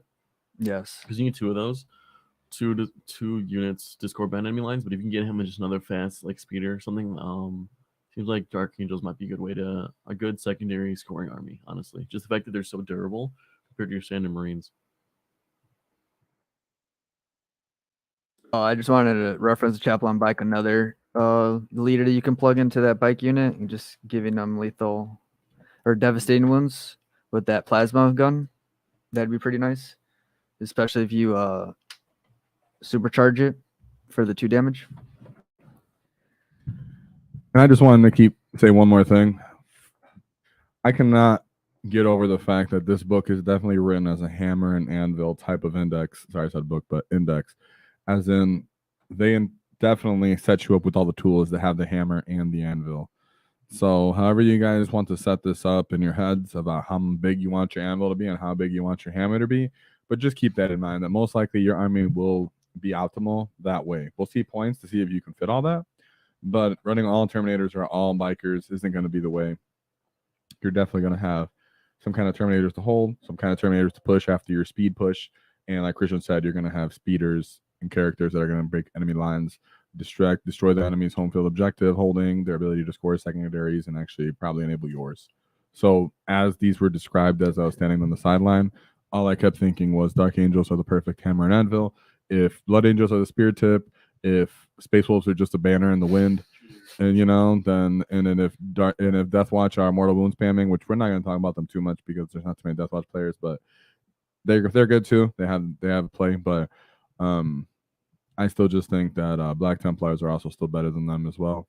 So we'll move on because those are older information than I'm sure you guys have already heard. But we're definitely going to just talk about the custodes or the Imperial Guard. It looks like right now actually instead. So we're going to discuss the basic humans.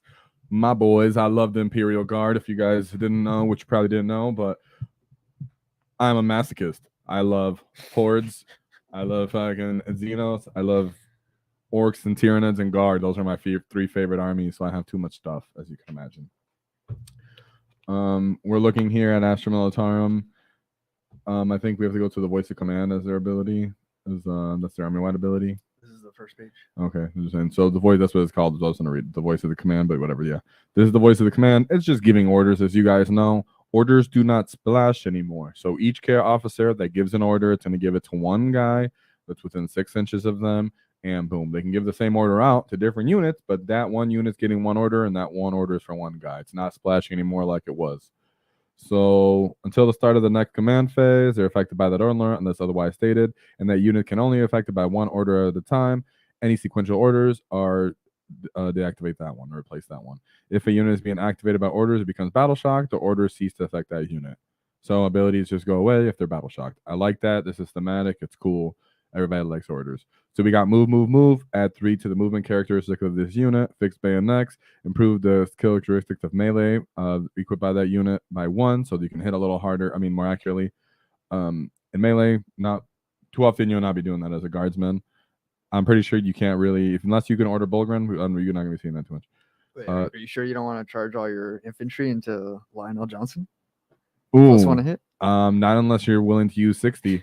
So come back. Not unless you use 60. So, and then bring 10 back. So they have take aim, improve the ballistic skill characteristic of that ranged weapons equipped by that model by 1. So let's just remember this is increase the ballistic skill. It's not saying +1 to hit. So that's important because if there is +1 to hit, it will stack with that. First rank fire, second rank fire, improve the attack characteristics of rapid fire weapons equipped by models in that unit by 1. So you get more shots. I like just straightforward, not confusing, not overbearing like it used to be. Take cover, improve the save characteristics of models by this unit by 1, cannot improve to greater than +3. So I don't even know if there's even an option for that, but I know Tempestus Signs will afford a base armor save regularly, so they'll be going to a 3+. I mean, yeah, to a 3+. But it cannot improve, so it cannot stack with cover. It looks like to a 2+. It looks like that's actually the way you would do it. So it looks like even with cover and this, your Tempestus Signs will not be taking 2-up saves. When I say yours, I mean mine. So I'm disappointed. Haha. Duty and honor, improve the leadership and the objective control characters by the unit by 1. Love that. Guard are known for just taking objectives and stealing it. With all these other units having big amount of people with good OC, being able to stay alive, your guys are going to fall apart. You might have this half dead unit, half dead unit running in, and they will come in and you can give it more OC. So of course, that's going to be nice. Which one of these do you like the most or see yourself using quite often? Take aim is going to be used very often. Take cover, from what I remember, if you know you're going to stand there, you might want to have the enemy commit more. If you know bolter fire is coming in and it's going to be in the open, hey, I know these guys are going to be there and I'm not worried about them doing damage. I want you to commit more shots. I might put take cover on them. The thing is, are they going to be within 6 inches of you to get that and then also be on the objective, right? Without your officer just getting annihilated the following turn. So these are all situational. That's why I'm thinking take aim is going to be most common and move actually, because you're just going to move and get away from the officer, move, get away from the officer, and aim better so you can shoot people, right? Born soldiers. Each time an Astro Militarum from these unit remains stationary until end of turn, range unit by that model have the equipped with the lethal hits ability. So if someone doesn't move, instead of auto wounding on 6s, which was very painful if you were a tough army, this is you get lethal hits, which is auto wounding. So you still get that anyways, regardless. That's the only thing is with a nice, but now it's stationary, right? Yeah. So I know some people would be upset that this is still the same thing, but now you are stationary, which, as you'll see, indirect is a thing. Indirect will be benefiting from this. But hey, at least it's not just straight up everything when everybody moves anymore. That was a little bit too much. In my opinion, I played guard. I still felt like it was a little too much. You know, las guns just for what winning on 6s was too much. But if you stand still, maybe I guess you could kind of see a story with that. But if you're standing still and then doing that, you're probably going to be killed anyways for standing there. For las guns, I mean. So now we have the abilities of the enhancements. The Death Mask of Alinius Pius. Officer models only while the bear's unit is battle shot, subtract 1 from the objective controls characteristics instead of changing to 0. So a pseudo Dark Angels? No, not really, I guess, because there's 0 to 1. So not even. Army wide compared to one officer. Yeah, and it's while this officer's in the unit, I'm not loving that one. Drill Commander, officer models only while the bearer is leading a unit. Each time a model in that unit makes a ranged attack, if that unit remains stationary this turn, a critical hit scores unsuccessful modified hit roll of a 5. So a crit is just a auto wound? Or what is it? A critical hit counts as a the thing is a lethal hit procs off of critical hit, and normally critical hits 6s to hit are automatically critical hits. So it turns a critical hit 5 into a lethal hit because lethal hit procs off any kind of critical hit. So the default critical hit is a 6, but then you can change the critical hit into different numbers, which is what a lethal hit looks for. So still the same thing, but a critical hit. Just changing the word. You would think they would just use lethal hit 5. Yeah, right? Yeah, you would think. To avoid, I know. It's You the would same, think. but I like this. I Just will clean see it what up. officers can be in one unit, but automatically off the top of my head, who will remain stationary and an officer unit, and then want to be able to shoot without being annihilated from being an officer unit. I'll capture that unit, right? So unless you're talking about a command squad with what in it. So we got the Curo of Aquila, officer model only once per battle. Just after your opponent had used a stratagem, the bearer can use an enhancement. This enhancement, if it does, until the end of the battle, the CP cost your opponent must pay to use that stratagem again is increased by 1. So vect. Grand Strategist. Officer model only. In your command phase, the bear can issue one additional order. This seems simple, but this seems good because, as you'll see, there's only two ways to give vehicles commands. It's the Solar and Tank Commander. You might want to give this to a Tank Commander. We'll see if you can, but it says Officer mod only, so I don't know if that has the keyword. So let's continue. I'm pretty sure it is, though. Now we have the stratagems. Reinforcements. This one you're going to be seeing all day, every day. You'll see this on one regiment unit from your army that has been destroyed. You can use this stratagem on that unit, even though it is just destroyed. Pay attention. Add a new unit to your unit identical to your unit destroyed in the strategic reserves at its starting strength and with all of its wounds remaining. This stratagem cannot be used to return a destroyed character units to attached units. Okay, so you cannot bring a character back, but that's okay, because really what you're doing here is you're bringing back entire scout sentinels or sentinels units. Surely regiment keyword only applies to infantry, right? It only makes sense. Yeah, nope. What else has regiment keyword? Sentinels. Oh, So you're gonna lose 3 sentinels and bring 3 sentinel back in strategic reserves for 2 CP. It is 2 CP, but why would you not want this, right? It's amazing. yeah, that's a justifiable cost. Yes, and I'm sure we can get some more CP in this from this army. We'll see if we can farm it in any kind of way. You're definitely going to be wanting this. The next stratagem is Fields of Fire. One regiment or squadron unit from your army that has not been selected to shoot in this phase. After your unit has resolved its attack, select one enemy unit that was targeted by one or more of those attacks. Units until the end of that phase, each time an attack is made against the enemy unit by a regiment or squadron model from your army, unless that unit is battle shocked, improve the armor penetration characteristics of the unit by 1. So you just increase armor penetration by 1. So this is like cross Fields of Fire, like the GC used to have. This is 2 CP. Beautiful. You're going to want additional AP with your guard, considering how much 2-up armor save there is, how much cover there is, how much armor of contempt there's going to be. So any ways you can get improved armor penetration characteristics, that's nice. It is 2 CP, so it is going to be situational. It is going to be when you want to chip down those Terminators. Yeah, you got to make it count. You're going to have, yes, especially because reinforcements is still better objectively, but you're going to probably use Field of Fire once on that one death ball kind of scary unit that you need to chip down.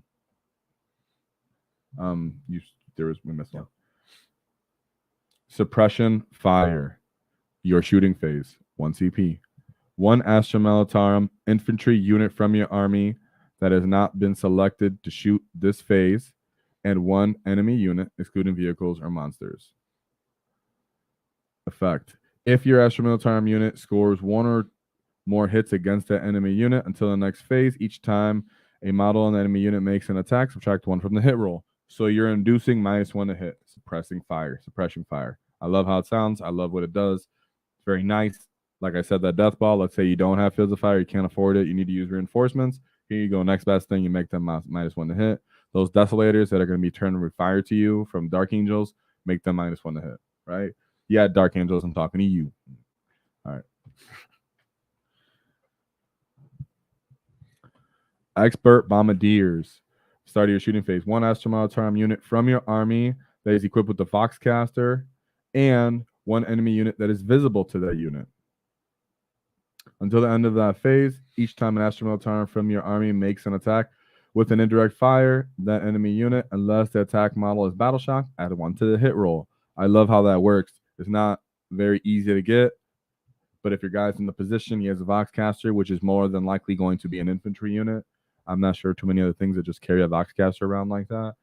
Sentinels don't do that from what I'm aware of, and it doesn't say an exception to that other than a Voxcaster. So there we go. Inspired Command. In your opponent's command phase, 1 Astra Militarum unit from your army, your officer can issue 1 order as if it was your command phase. Restrictions. Your officer cannot issue that order to a battle shocked unit. So it's a responding order, as in like take cover. right? This was what I'm thinking of the most. So you know they're gonna shoot at them now. Haha, take cover on this unit. That's pretty awesome. That's pretty cool. You know. Yeah, that's nice too. Some flexibility there, like you said, on your opponent's turn. Get that cover. You also get that OC. You can stack it with the -1 hit if you really need to. Just all of a sudden give your unit some extra durability. Stack it with or just put the OC order and force them to either outright kill you or force you to be battle shocked. You know, it doesn't sound like, oh, why would I do that? Sometimes you want to force your enemy to put more into a unit that they want to, especially if it's a guard unit. Bolters are still only strength 4 -0 and such. So, like storm bolters, I mean, so there could be some little bit of reason you would want that. Like I said, the other strats are so amazing that the other first two that we spoke about, that very, very situational stuff. Armored Might. When your opponent's shooting phase, just after an enemy unit has been selected, one Astro Militarm unit from your army that was selected will be attacked from an enemy unit. This is for vehicles. Yes. Until the end of that phase, each time an attack is allocated to your unit, subtract 1 from the damage characters. Excuse me. So it's reduced damage by 1 on a vehicle unit. Very nice. 2 CP though. Would you use that, or would you rather just get all your sentinels back? Right. It just matters how much that tank really matters that turn or the following turn. Hit the ground. Yeah, take cover, hit ground. Both of those are the ones that you would want to use for that command 1 officer strat. Let's see what's over here for some of the nice data sheets that we liked. We're not going over every single one. We know that you guys can just pull them up yourselves sometimes, or others' channels have gone over maybe every single one. We're going over the ones that I think are going to be seen the most and are probably the best, which is the Lehman Russ battle tank. If you guys want to see another one, of course, we could just pull that up and talk about that too, right? But I'm saying that we're going to start with the Lehman Russ. We're not starting with the officers. Don't worry, you didn't miss anything. Officers are officers. We're going to talk about the ones that are better. But right away, everybody knows the bread and butter. This is the bread, right? If the infantry is the butter because it melts away, the tanks are the bread that hold everything together. So the Lehman Russ, the basic one, is the one that I think is going to be most likely to be used all the time. Each time this model makes an attack that targets an enemy unit, reroll a hit roll of 1. And if that unit is within range of an objective marker that you do not control, you can reroll the hit roll instead. So that's fantastic, because getting orders is going to be much harder anyways for these tanks in general. So they said, hey, you know what? How about you just have one order at all time, the one that you're always given. That way now when you give tank orders and different other orders, you'll see that'll be great. Oh, this is awesome. I like the source of rerolls here, because you don't see that too many here in 10th edition. And it's really good because you already want to take units off objective markers. So if there's one on there, you just reroll everything. Reroll the hit roll. And then that'll be real big considering you hit on 4s. I'm sure there's ways to improve that to what? Max 3, or can you go to 2 for weapon ballistic skill? Probably max 3. Yeah, Three? Not that I'm aware of. Yeah, I think the basilisk, like we said, if someone with the Vox caster is there, and then off the top of my head, you can get that to 2. But as for tanks, not that I'm aware of. So what is the main gun on this guy? Lehman Russ battle cannon. So Lehman Russ battle cannon, it has blast. The new blast is cool and pretty great. 48-inch range. That's what you want. D6 plus 3 attacks. Ballistic skill 4+. Strength 10, but it's only -1 with a flat 3 damage. So that's why we talked about earlier. You're going to want the additional AP. Don't worry, there's another way to get an additional AP. And then you have the plasma cannons. These would be on the sides. These are kind of what I'm thinking is more likely going to be used with the amount of very durable as an armor-wise units that are going to be walking around. You're most likely actually going to want the plasma cannons. It's going to come down to the points, of course, right? Because before, if it's 30 for them, that might be too much. But ideally, people used to just go, hey, I'm going to do heavy bolters. Sustain hit once is good enough. It's strength 5 -1, that's good enough. Hypothetically could be based off points, but don't be surprised if you just start seeing people take plasma cannons on them. What do you swap out that for? The last cannon? Or No, for the heavy battle bolters. The the plasma heavy cannons are on the side, so they're your sponsor weapons. Yes. Really? This okay. Right there. And then, of course, from what we've seen from its ability, it doesn't say just your turret rerolls. It says you reroll, which means your plasma cannons would reroll. Everything. Yeah. So that makes it better, as in if you do go for that charge, you can just choose to reroll just the ones. And if you're scared, but if you want to reroll everything because you're going for it, you can get the twos. That makes them, and they have the new blast as well on those plasma cannons. So that's pretty cool. Armor tracks, you get 6 attacks at strength 7 -0. It's just nice that you get your 6 attacks all the time. It's not, hey, I got D3 or I got 1 and it's just pointless to even attempt it. You know, you're just hitting on 4s. You're going to run someone over. That's fun. Yeah, I always felt it like a waste of time rolling melee for vehicles. Christian, do you have anything you want to add? It was while fun. You're here? You okay? You just want to make sure you're okay around here? Yeah. How do you feel about this data sheet as in someone who's going to be shot by it often? I think it's solid, honestly. I think the thing too is like can't forget is just toughness 11 is it's a hard break point to get to in this game. So you're not going to be winning that thing at anything less than 5s really often. So these things will be sticking around more than like 1 or 2 turns. Like when they used to be, they just be like fold like butter, but now they just don't. Is what I'm gonna guess. Fold like bread, fold like bread. You know, hey, bread and butter. You know, the infantry is the butter, the tanks are the bread. It also has a 2-up save, and like we said before many times, and we'll say it again, things they can get cover. They can get cover. So fantastic, we love it. That's the one I think that thing's gonna be used the most often. But what's after this? Discord Krieg. So I just want to say this right off the bat. This is going to have to be addressed by GW because from of course we don't know who can be equipped with the med kit yet, because what it says on the next one, it doesn't really say who can have the med kit, but that's what you would actually like this unit for. You would get the med kit.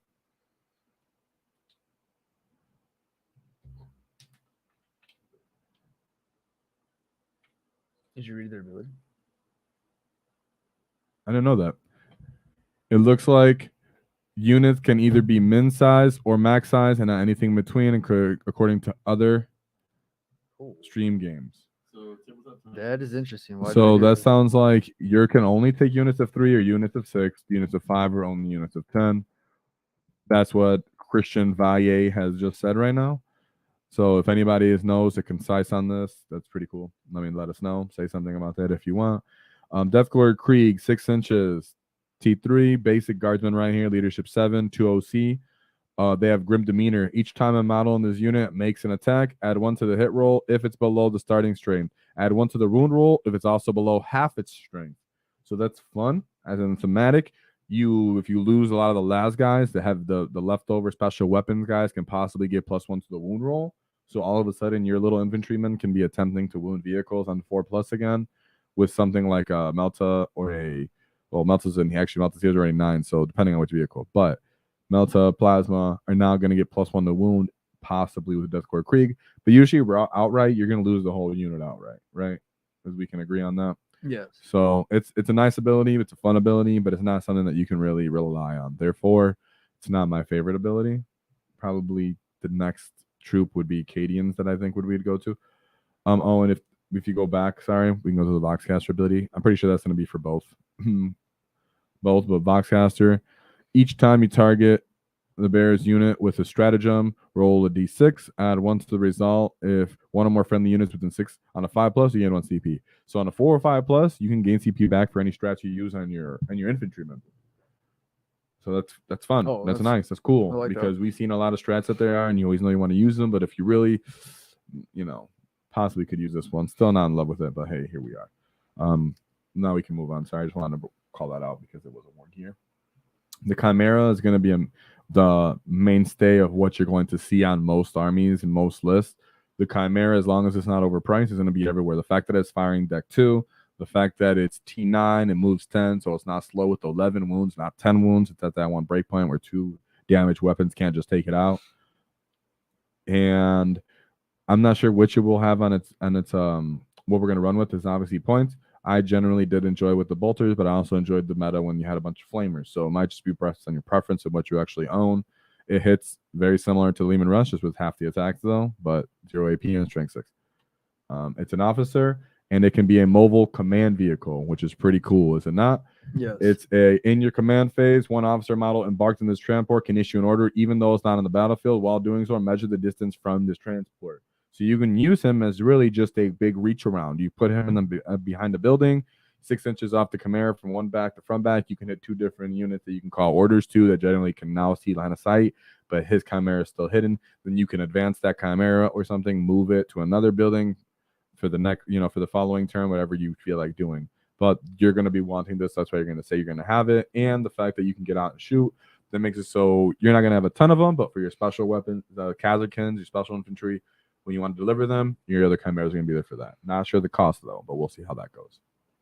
Yeah, I like the mobility and being able to give the orders. Never really made sense to me how in previous editions you weren't able to do any of that. You're just between an armored wall. Like there shouldn't be any issue with abilities. But yeah, like you said, that would be key. You combo that with the strafe to give the second order. There's a strafe. Enhancement. That was an enhancement to give it yeah, you another give the order. enhancement So on the officer. exactly, that's why I was saying that's why that one, even though it sounds low key, it actually could be great. You can give a mortar team most likely an order, then another guy behind the building that's looking around the building, another unit on the other side of the building looking around the unit. Now this guy that only had 2 can now have 3, and then as you can see, some characters can still give 3 though. That's a named character, which is someone you don't give enhancement to anyway, so it wouldn't apply to them. And I want to just say the Hunter Killer Missile. Hunter Killer Missile, 1 shot, 48-inch range. It is ballistic skill 4 though, which is what I'm not really understanding. Maybe it's free. That's what I'm assuming. It's going to be free because it doesn't hit on 2s, it hits on 4s. But if it costs points to equip this, because it hits on 4s. But it is strength 14, which is awesome. -3 AP, which is awesome. T6, which is unreliable, not awesome. Oh, 1 shot. Is that a keyword for something? I think that is for 2 hitting on 2+. Is it not, Christian? No, that just means the bear can only shoot this weapon once per battle. There you go. So then there we go. I was completely wrong. I don't know why I said that. Excuse me. I was looking I at that too. I'm spacing like, out, why and I does it say was like, 1 shot? Heavy Like, gives you +1 for sure, but I don't know why I was like, am I missing something? But no, my eyes were just tunnel visioned. Excuse me. We can move on from this. So this is going to be the mainstay for your butter. If the other guys were your bread, if the things Lehman Russ is were your bread, the basic Lehman Russ. Here's a basic, what we're going to call the basic infantryman for now. The Cadian Shock Troop. He's going to be the one that you bring most likely. Why is that? It's because he has sticky objective. Their ability, Shock Troops, is sticky objectives. Ooh, That's like why that. you want that. You're going to definitely be shot off of it. These guys make it so if you do make someone commit to you, or if you don't have the points to make them commit to you, it's fine. Let them all get annihilated because it's still your objective until they get there. So you can really take advantage of the new transport rules and really get around the map, controlling objectives and just controlling them until your enemy takes them. Absolutely.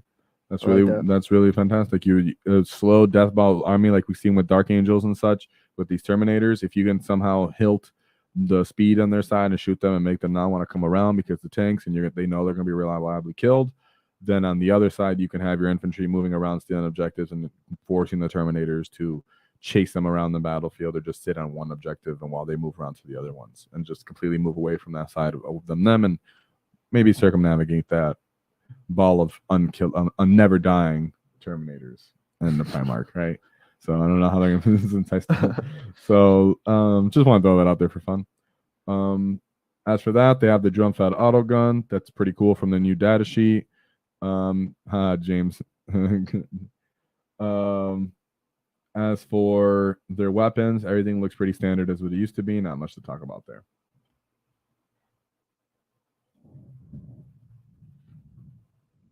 So Castellan Creed, Ursula Creed, daughter, is. Oh yeah, sorry, Ursula. Sorry, I was saying, but her dad is Castle. Yeah, I was just saying her. This is his daughter. Is that a usable model? Yeah, no. No. You could. I would substitute him. You could. Why not? He's still a Creed, right? So she doesn't have the dual pistols. It just says duty vengeance, but it does have 4 attacks. So you do kind of understand that she's double popping them off. -2 AP. That's cool, but they're only 1 damage. So you really don't want her to be shooting at anybody. You want her to be hiding most likely. Her normal power source. She's not a fighter. She's a leader. While this model is leading a unit, that unit can be affected by up to 2 different orders at the same time. So she gets over the fact that people can only have 1 order. So you can have 2 orders from this: more OC, more ability to see, give yourself cover, and give yourself ability to shoot harder. That way you can jump out in the open and hope that you can survive if it is with a really good unit. We'll see what units she could be attached to. And then Tactical Genius, once per battle. 1 unit from your army within 12 inches of this model can be targeted for 0 CP, even if any of the unit has been used. So she's a pseudo captain, and she can issue up to 2 orders to regiment units. That's strong. So let's see who she can be attached to. I didn't get And that's the point. Kazarkin are the ones that you want her to be attached to. That's really the whole point of it, right? Infantry squad is just infantry squad. That's what that is now. It's not the same thing as Cadians. And of course, anyone in chat. Can you pull up the Cascrin? Did you? I didn't get that one. Mhm. Can you move next one? It's all right, down. So, well, what we're going to see with guard, it seems to be pretty obvious, right? You're going to have a lot of armored kind of squadrons, units. The scout sentinels are almost a given that they're going to be on every list because you can bring them back as a whole unit. So in your head already, imagine there's going to be full units of scout sentinels you're going to need to double get rid of. There's going to be tanks. There's probably going to be transports. We're going to get to it, but there's going to be indirect, of course, as well. And you're going to have to worry about these Cadians running around, jumping out of transport, stealing objectives, and you having to kill them.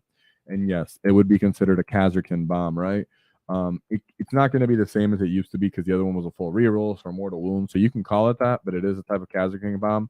I would say it's the closest thing you're going to get to a reliable staying infantry unit, right? Because you can get them +1 cover if they already have a 4-up armor save, put them on the objective, and then shoot with your special weapons because they get +1 to the hit. That's where maybe you could put Ursula right there, right?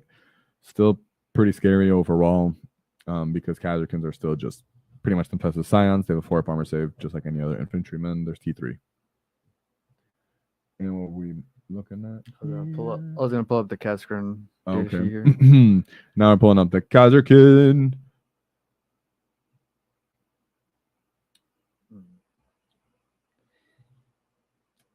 So Kazarkin in your hey, Rogel Dorn. Hey, I seen that. That's my boy.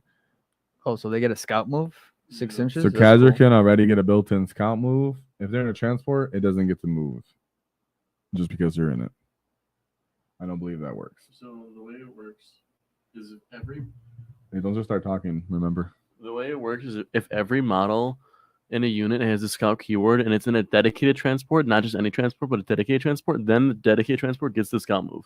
Oh. But I think if you attach a leader, the leader gains all the keywords of the regular unit. So if you put this in a dedicated transport, the transport will get the scout move. Yep.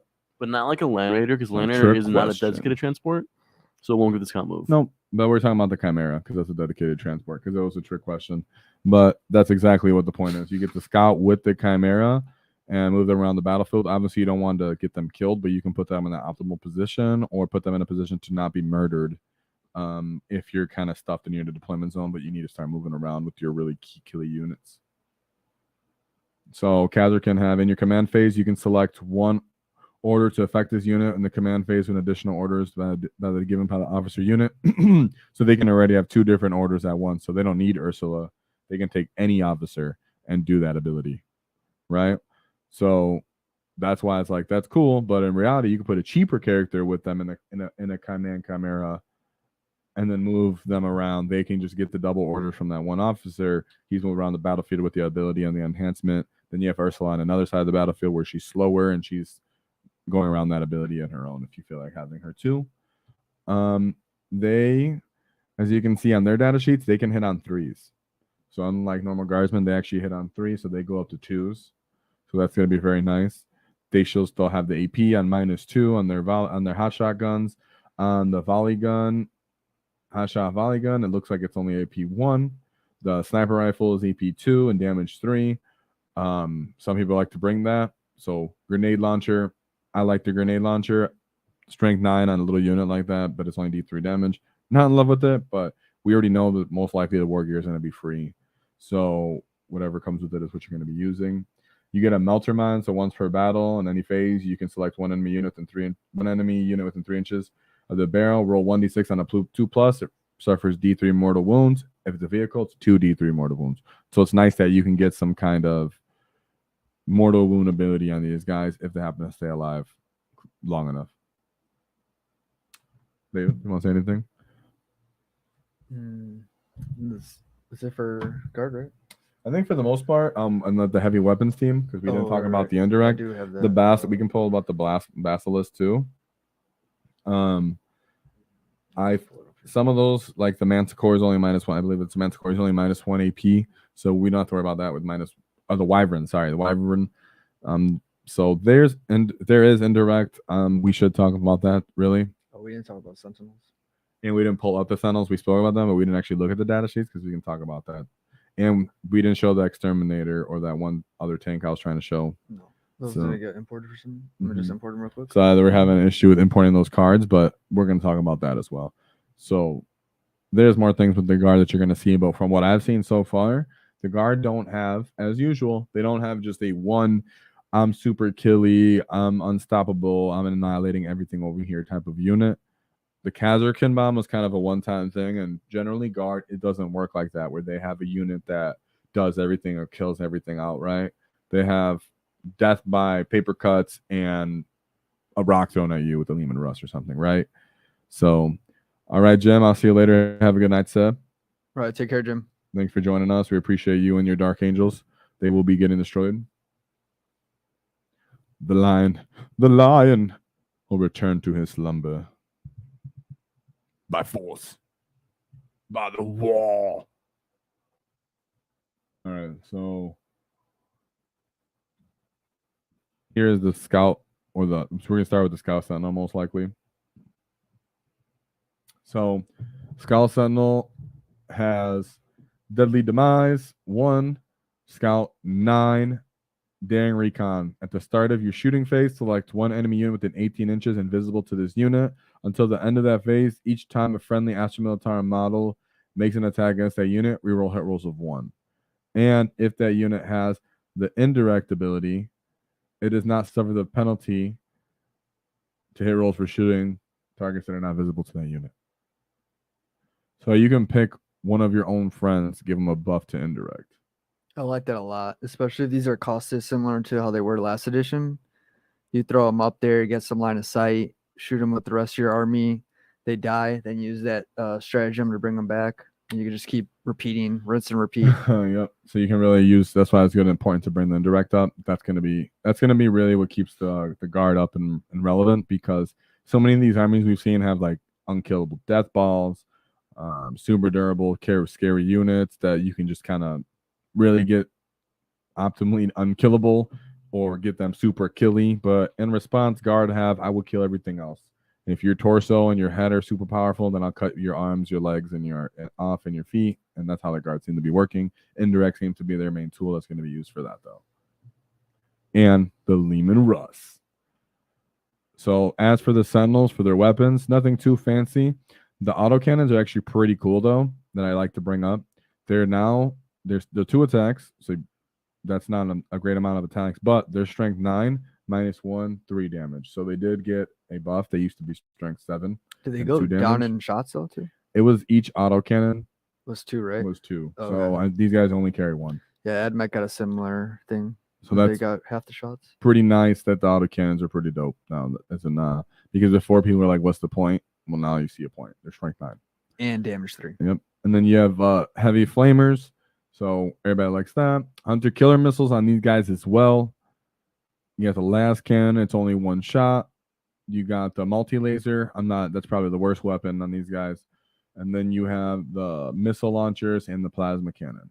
So missile launcher is cool because you get diverse data, but I think plasma cannon might be the way to go. We'll see if there's point differential between these.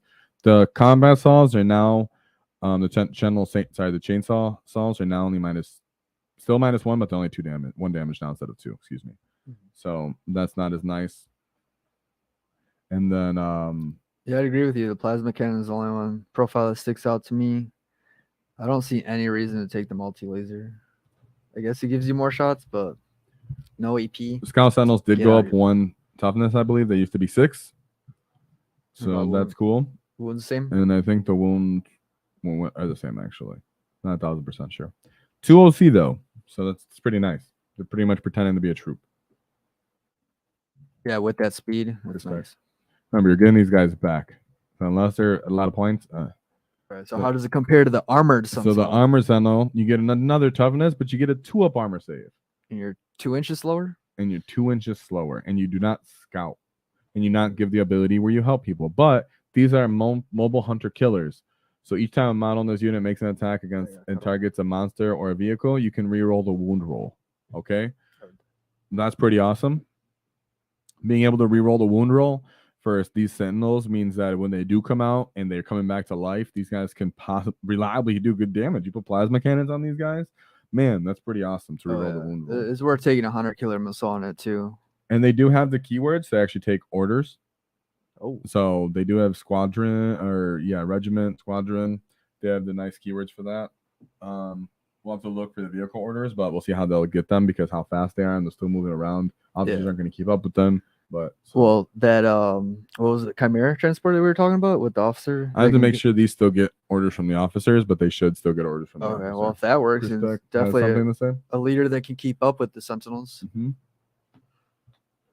So one thing that's important with this strat is it makes like a duplicate of the unit. So if you couple with a hunter killer, you should get a second hunter killer if you bring him back to life, because it's an exact copy of the original unit. So it's very nice. It's the best use of the hunter killer in the entire codex so far. Index, excuse me. Yeah, that's the best deal for It'll sure. come down to points. I really do like the scout ones because what's the point of trying to make them durable? But this one, like Christian said, you do have reroll wounds with now a hunter killer missile. You just got to make sure you actually hit, right? So it just comes, I think we'll see what the points are and what the rest of your army looks like, what you're trying to do. If you have enough tanks, if you don't have enough tanks, you might want a couple sentinels. That way you can kind of hold around, stand on an objective and shoot pretty hard. Or you're going to need to move around, get some space around the battlefield. We'll see that with more missions and more things on more the way people play. But as we know now, mobility really matters a lot. So getting free scouting, then you move again, and you don't care about dying. Plus, you help your indirect, which you already know indirect's going to be a big deal. So that you might have both. So the next one. All right, let's look at indirect for the guard. So the reason we brought up heavy weapon theme is because mortars are most likely going to be what you're going to be using on these guys. Mind you, they give you ballistic skill 5. Oh, right? And then you take indirect. That's why the Scout Sentinel is going to matter, because these guys are going to be given orders of +1 to hit to the ballistic skill. So you're going to give them the 4s, and then the Sentinel is going to have them ignore the penalty for indirect, right? And then if you did have a Vox unit, possibly from what I understand from the strat, you can go up another +1. Not that you would need to or want to with that, but that's what these guys are doing. That's how that would work, because at first glance, you're like, how am I hitting at 5? Am I hitting in 6s? There's ways to get around that. Mind you, each one of these mortars, you're getting a actual base, so it's 3d6 when you're shooting with this unit. They used to be around 50 points before. The other guns, they're just not really a point of being brought up because they just die. Just gonna say it. There's nowhere to put them. Covering fire. Each time this unit targets this, each time you target this unit with the fire over one stratagem while resolving that stratagem, hits are scored on unmodified hits of 5 or unmodified hits of 4, instead of this unit being within 6 of one or more friendly platoon units. what is an example of a platoon unit? Actually, I'm not sure right now. Platoon might be the vehicles. We'll see. We'll pull up which exactly that we don't want to just start guessing them, so we can move on. Is there more of the ability looks nice, but it's not really something you're gonna want to bank on to save you if someone's coming to charge you. No, but you can have someone like Ursula Creeder on a couple mortar pits giving them their abilities. That's kind of what I was thinking. Oh, those are the main like battle line troops and stuff, and platoon and stuff. That makes sense. Okay. Yeah, just the battle line, right? Basically for battle line, plus I had weapons. Well, nope, No, not even them. It's just battle line troops. it's just the battle line troops. It's just the battle line troops. So just if there's infantry, like one infantry unit near these guys, they would get another benefit. What are you pulling up right now? It's custodes time. It's time for the Golden Boys. A little later than I was hoping for, because I was trying to talk about them 2 hours ago when we were talking about Space Wolves. That was weird, but that's what I was trying to do. You wanted to start out the Space Wolves. I was perfectly fine skipping them. Yeah.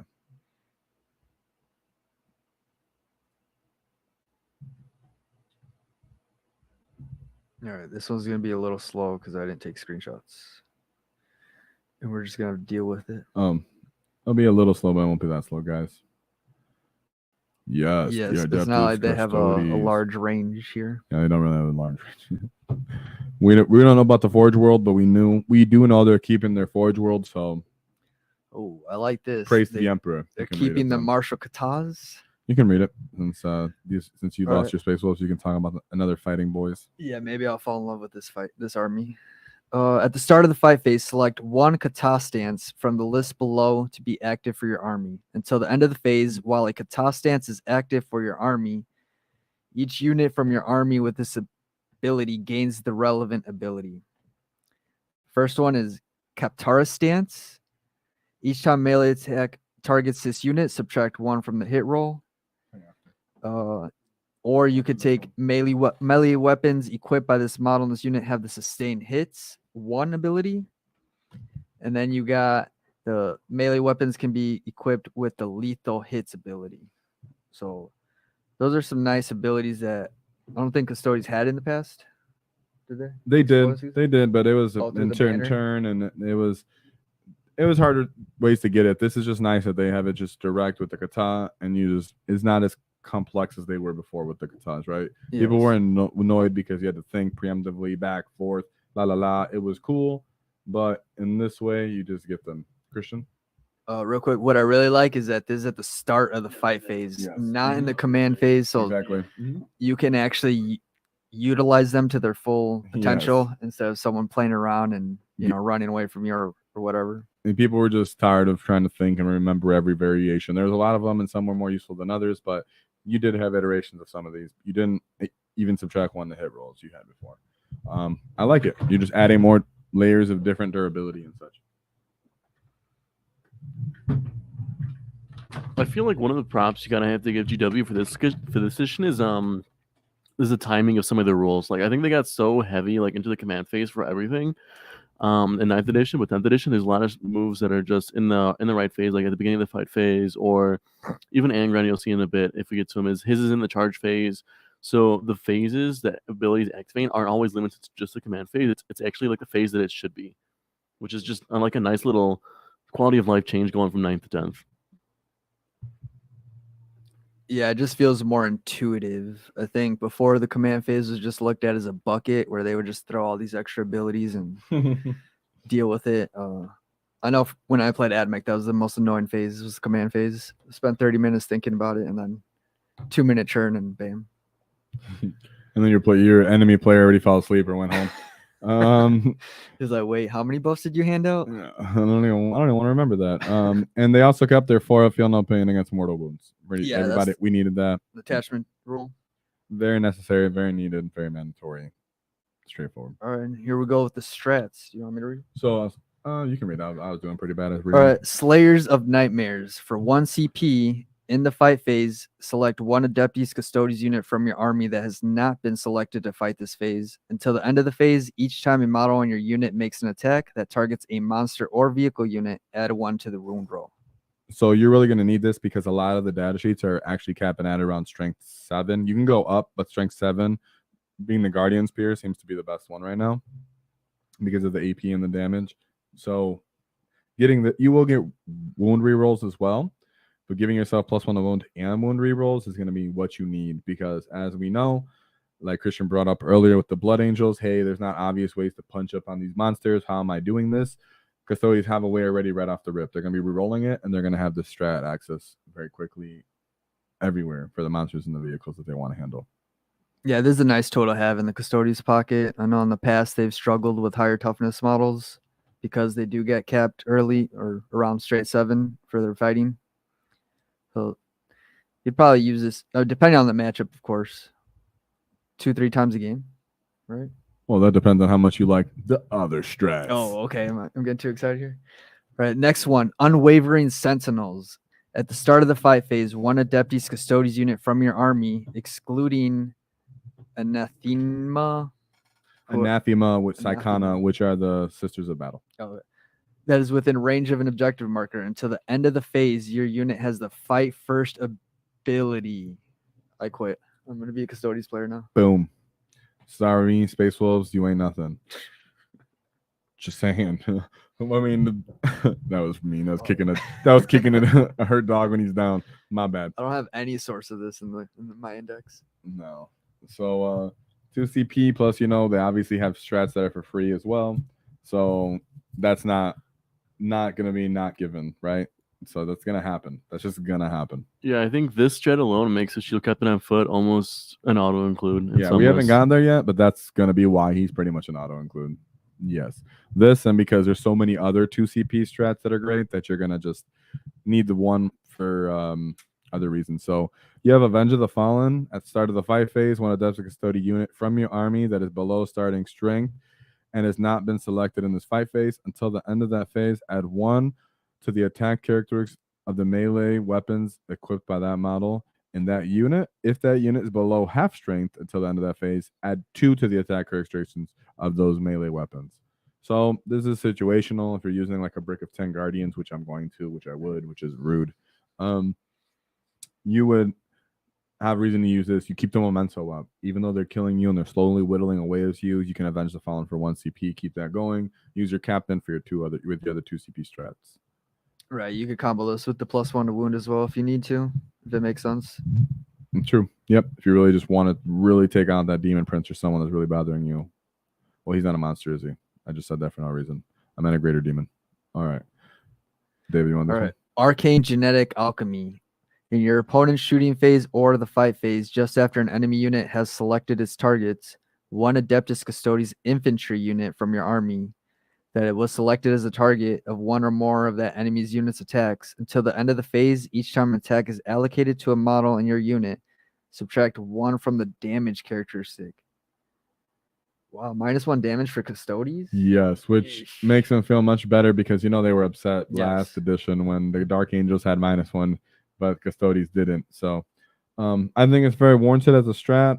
Makes sense. Very cool. I like that it's 2 CP. So of course everybody wants to use the captain for everything, but he can't do it for everything. So sometimes you just have to sell that CP, and when you do and you do use it, that's going to be great for this. When your guys are walking around at higher toughness now, and they still have 3 wounds, so you're going to need that when you see these 3 damage weapons coming in everywhere. Yeah, Mark Custodes going to have enough CP to use all these useful strats? Are there enough characters that want you to? Bom, bom, bom. All right. Next one. 1 CP, Vigil Unending. In your command phase, 1 Adeptus Custodes infantry unit from your army. The effect is 1 destroyed model, excluding characters, is returned to your unit with full wounds remaining. Oh. You cannot select the same unit with the stratagem more than once per battle. So I'm just going to say right off the rip, one of the best units for this, other than the situations where you just need another guy, are going to be the Terminator squads that are only 2-mans, right? You get the 2-man squad. He's hard to kill. They're skirmishing somewhere. You'll lose only 1. Boom, bring another one back on that side of the battlefield. Now you have the momentum again. That's going to be pretty cool. Of course, anywhere else where you want 1 guy, but I bring up Terminator because they're generally cost more points. Yeah, you get the most out of this strat with the extra wound as well. Yep. Next one, Sworn Guardians for 1 CP. In your movement phase, 1 Adeptus Custodes unit from your army within range of an objective marker that you control. That objective marker remains under your control even if you have no models on it until your opponent controls it. So sticky objectives for Custodes, an army already low on model count. I think that's a very nice tool to have as well. Yeah. You're going to want that. They used to give it to everybody in infantry before. Now I like that they made it a strat. It makes battle line more important, yet that's still there as well. So you can still use it for all your infantry. And it does say units. It doesn't just say infantry either. Yeah, so that could be your bikers, your dreadnought. Dreadnought, yeah. Land Raider.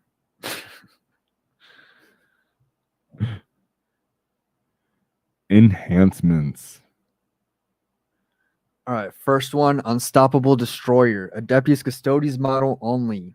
Each time the bearer ends a charge move, select 1 enemy unit within engagement range of the bearer and roll 1d6. On a 2 to 5, the enemy suffers d3 mortal wounds. On a 6, the enemy suffers 3 mortal wounds.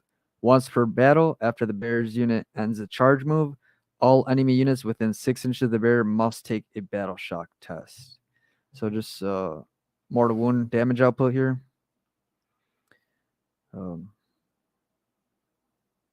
It's all right. Yeah, I'm sure there's better ones. I'm thinking there's hopefully a better one. All right. Veil the Blade. Adeptus Custodes model only. Add 2 to the tax characteristics of the bearer's melee weapons once per battle at the start of any command phase. triple the bear's objective control characteristic There we until the go. end of the turn. Triple. Triple. I wonder what custodian characters have as OC. We'll say, let's pretend they have a minimum of 2. You get into 6. 6. And if they have That's 3, you're getting to 9.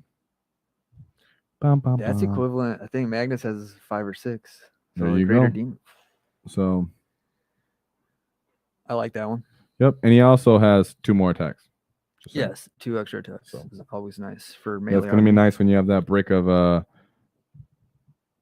10 guardians plus this guy have all the OC. No, I'm just kidding. So, what's this saying here? All right. Inspirational exemplar. Adeptus Custodes model only. The bear has a leadership characteristic of 5+. Once per battle, at the start of any phase, you can select one friendly Adeptus Custodes unit that is battle shocked, and within 12 inches of the bear, that unit is no longer battle shocked. You see that being an issue for Custodes? Are they gonna have to worry about battle shock or? Well, they're going to have about the same, you'll see in a bit, the same leadership as Space Marine. So they have about as much risk as a Space Marine, Okay. sadly.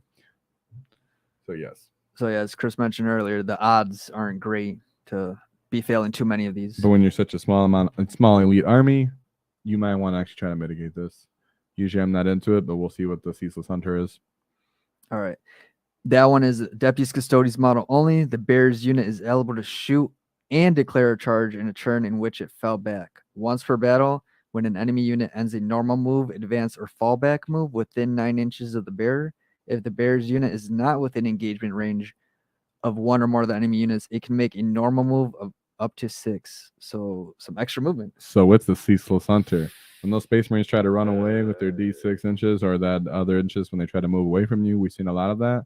These guys are saying, nope, I'm following you in with more, even more deeper into your lines for more attacks, for more pressure into your lines. So Yeah, one thing that's not Sorry, going to keep change about 40k is movement wins games. So I like this extra movement ability. So you're punishing people for having the ability to run away from you, which a lot of people are starting to do that and want to do that. And you're going to just keep following them now. Love it. And it's just a solid 6. So what we're thinking of Veiled Blade and Ceaseless Hunter. Yep. Ceaseless Hunter 1, then Veiled Blade if you got points. Yep. That's what the way I'm seeing it.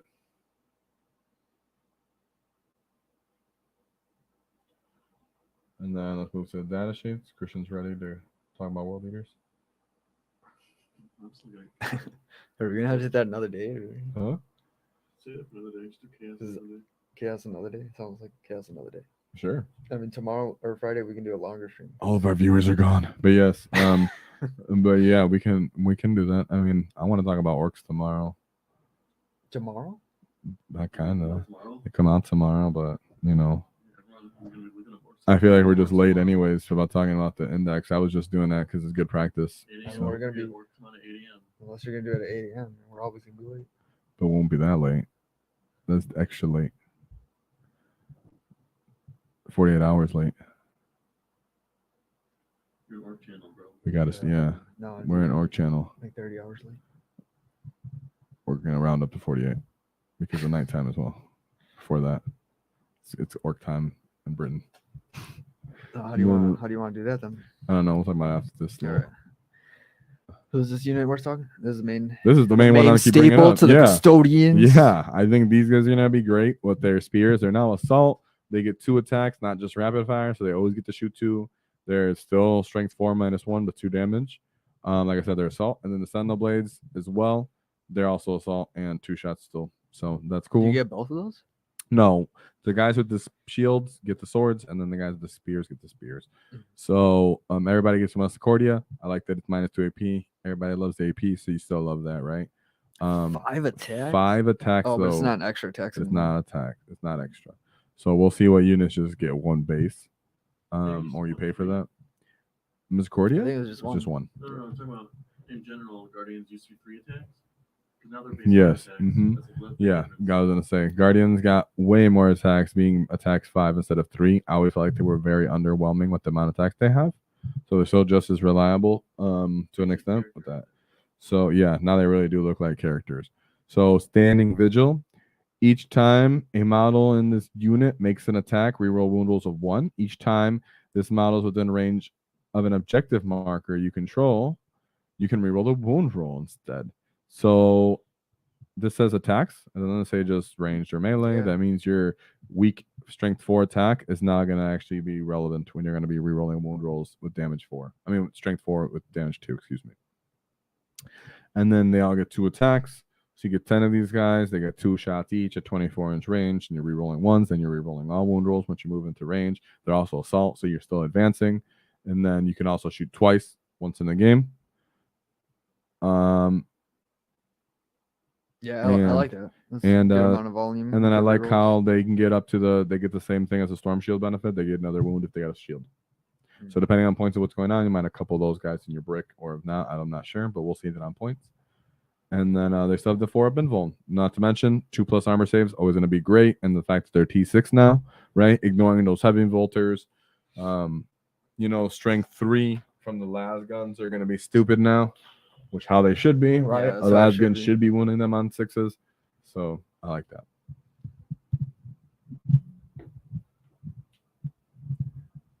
And what else is here? They can be taken to 4 to 10 man. So if what Christian said earlier was true, 4? then That's the min? the new min is 4. If Wow. Christian said was new, I mean was correct, That's a then that little means weird. it's gonna be 4 or 10. I'm not sure if that's true, but Well, that was 4 for is the greater than guard, 3, and so 3 used to be the minimum. Or is that everything? Bridger said that, and Pardo from the Gibraltar guy said that too. Talk about squads being min or max. What's the next Why one? would I just say 4 or 10 then?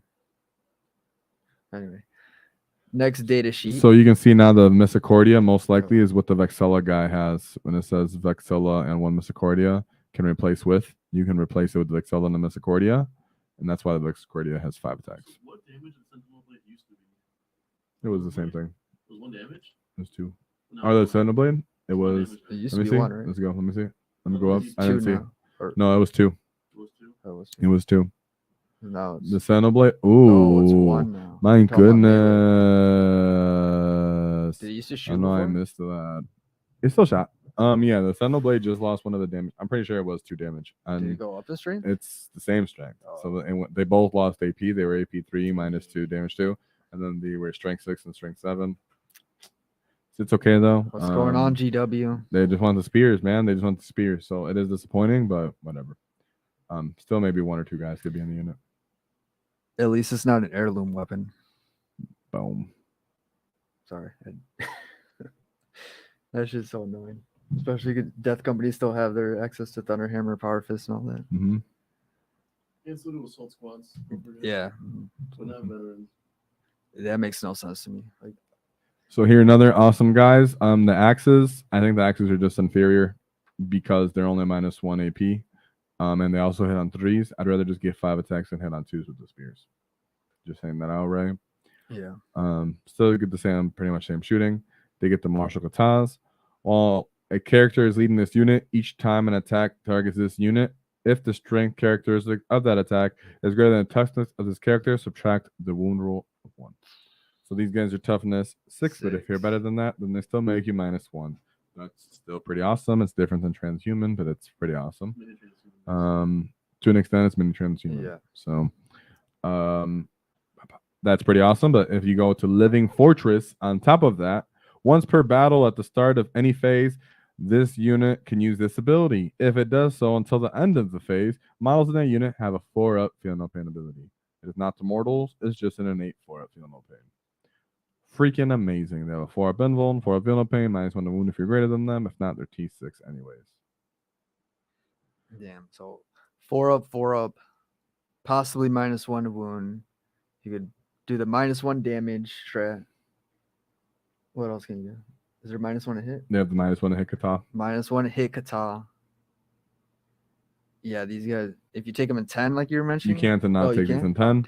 The Guardians are the What ones do that these take in go 10. to? These guys go to 6. 6. They used to go to 10. So these guys go to 3 to 6. That's 20. Uh-huh. Oh, they're only 3. And then the Vexilla, if you add a Vexilla to this unit, you get more OC. I don't see myself doing that unless it's free. I don't see myself doing that unless it's free. So, yes. And I'm officially the only one watching the stream. It's okay. It's all right. It's okay. We got to the end. I think. It was all practice anyways. Yeah. I'm gonna practice getting some shorts out of this too. And I was gonna say, there's a bunch of channels that are live that are just throwing out content right now. We're buried, but it's okay, Yeah, dude. The longer we get these live streams down, the algorithm still picks up the live stream. So the fact that you're streaming live. I At think, some point, we had 7 viewers. tomorrow we do another stream. At some point, we had 7 viewers for several minutes. Yeah, I think we should. Oh yeah, so yeah, because that will cover orcs. And if we got time, we can hit chaos. Yeah, I just want to cover orcs mostly, but yes. Yeah, 'Cause we pretty much should just be orcs. To be honest, I don't want to cover chaos tomorrow at all. I just want to just talk orcs and then talk about how they match up to everything we've seen I don't know, but how much are you really going to be able to talk about one codex for? the entire time because we're an orc channel. So I think that's what we should do. I don't think there should be anything in between. And then Friday, if you want, or Saturday, we can do another one. But yes, I think we should just talk about the orcs. The orcs. The orcs. Because that's what we are. The orcs. Yeah, but there's a 40k universe. You can't just. It's okay. We're an orc channel. That's what you do, though. You talk about that one. So yes, you should just talk about them, unless we really, really do run out. But I don't think we will. So I think, I don't see why we'd miss an opportunity when there's a lot of new information. I mean, we can stream anyways. If we It's could not keep like we'll going. always be If you're going. gonna edit it to cut, then sure. I mean, like you said, you want to edit There's it. no edit.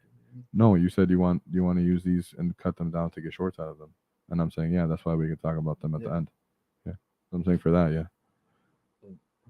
Okay. But not No, not unless we talk about all the orc stuff Yeah, we'll hit. and all focus the on the orcs. and the matchups.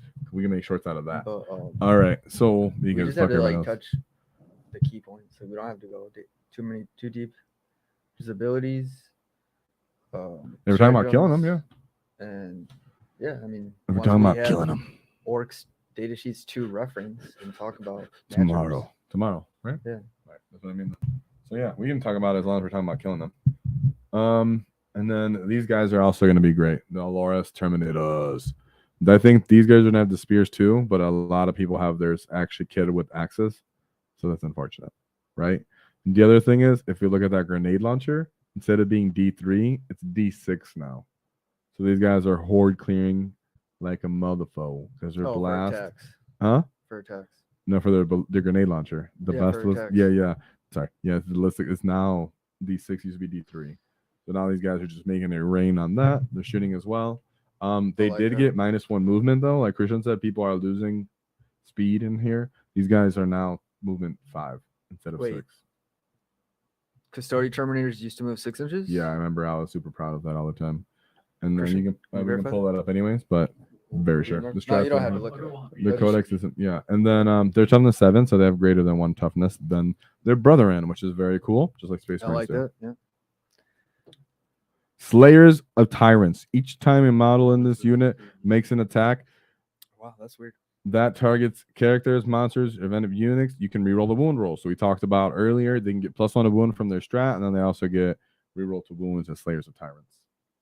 So these guys are going to be what you really want to put into your to the big enemy units. That way you can start cutting them down. Then once per battle, from Golden Light they come. At the end of your opponent's turn, if this unit isn't with engagement range with 1 or more enemy unit, you can remove it from the battlefield and put it in the random morph instead. So even though I move 5, you can move around the battlefield. I think these guys are going to be pretty. You can still take them in 1. I will see. I think they're 2s now. I think they're 2 to 6s or something. Oh, Yep. 2. 2 to 6. 2 to 6. Yep. So this is what I mean. If for some reason you can teleport these guys on the other side of the battlefield, one gets killed from the unit that was protecting their home field advantage. I mean, their objective. Use that strat, bring another one back, and they got 2 guys on an objective, like these guys, and then you run them back because they fought a whole flank with them because they can teleport. Yeah, or if you have one alive, you teleport it. You bring the other one back to give you a closer charge. Yep. Oh yeah, exactly. You bring the just to bring you give you a closer charge disgusting. Yeah, I like that. What's this over here? We're going to the next data sheet. If it comes in at the right time, of course, a strat for teleporting in or getting closer. Oh, the Virtus Praetors. So I don't want to spend too much time on this because honestly, these guys just look like they had a lateral data sheet. Not much change. If anything, they just got worse. No additional toughness? Yeah, so they actually got worse. They lost an AP. And I believe there is something else I noticed that I wasn't as good. They got +1. There's wound at several least. launchers, at least reroll wounds, so that's cool. You guys are yeah, they've always had 4 wounds. And they're only T6. and they're still only T6, which is unfortunate. Even the Terminator's tougher than them. The bike didn't give them additional toughness. That's I a little was sad. referencing the lance ability on the scepter lance, Mhm. not the wounds Yes, on the That- charge. they had reroll. Oh, is yeah, it really? Yes. Oh, Uh-huh. alright. So these guys actually got worse. Yeah. Yeah. So they're All right. Quicksilver Execution. You said enough. If they do some mortal wounds to unit, they move over them. So no, I'm not a fan of these guys, to be honest. Just gonna say it. So yeah, we can move on. Yeah, most likely. What they were like 70 points last we Yeah. saw them. Never So lie. they're gonna be around that range. Not worth it. Sisters of Battle. They have a bolt gun. They have the 3 or feel no pain. That's what it was. And then they can attack psychers, and they get a little better. So then the prosecutors is a different variation. That's the same. Sorry, the same variation of the different ones is the vigilators. These are the ones with the big blades. Same thing. I don't have my keys. How my keys on that? Yeah. Otherwise, we're going on my car. The dreads worth looking at. And then the what? Should we make our way to the dreads or? Yeah, the dread's cool. The shield Oh, captain. shield Obviously, this captain. is who we need to talk. Why is he so Characters are who low? we need to talk about. I was off about a quarter. So the shield captain, at the start of the fight phase, select one Catan stance until the end of the phase. That stance is active for this unit, in addition to the one that is active. Once per battle, to start all active. Once per battle at the start of the fight phase, all stances are active for this model's unit until the end of that phase. So you can just supercharge one of these units with him, and then also you can use a strat for 0 CP. So he's an auto take from what everyone's metrics so far. So you could get sustained hits and lethal hits on 2 units Bam. at the same time. Not that you have to, but it's Bam. possible. So custodes are looking very, very awesome, intimidating in that way. Yeah, they're tough and they hit hard or can hit hard Yep. with the right buffs. All right, this guy can join the wardens. That's who you want, or Or if, guard. but really, I would put him on a 10-man unit of guard. Wardens or guard? I put him on 10-man unit of guardians probably. Yeah, You you can could. take 2. If you can still do that, then I would take 2. I think it's Mhm. the strategy it would only be one out of 2 captains. You can't use both captains at the Mhm. same time. Yeah. But I mean, double stances is pretty good even on just 2 units. Yeah, it is. Here's the Blade Champion. Oh, Christian, if you want to read this one, or our David, I mean. newest model from the 9th edition Codex. You want me to read? All right, he's got martial inspiration. While this model's leading a unit, you can reroll advance and charge rolls made for that unit. In addition, once per battle, this model unit is eligible to declare a charge in a turn in which it advanced. That's awesome for a melee army. He also gives you the free strat ability, just like a captain. Yeah. And he's a fighty with the 3 profiles. They're not as outrageous for strength, but they're still really good. I like the devastating wounds profile. Yep.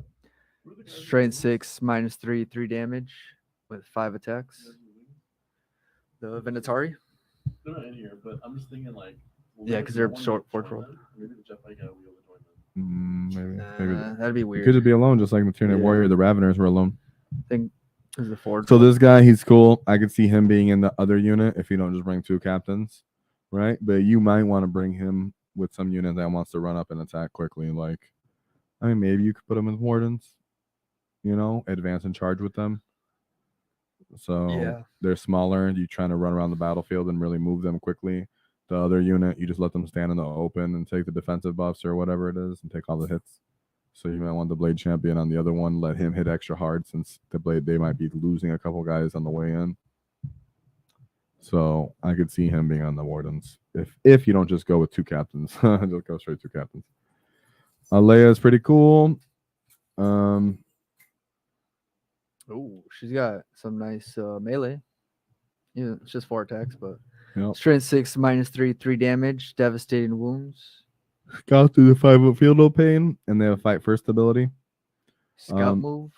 Nice. 6 Yep. inches. So if you have some sisters with great swords, you might want to get a scout and an attack, or put them in a rhino, I guess, and get them in position to get out and charge if they're cheap enough to throw away with her. I don't know if you'd want to bring her. Just saying.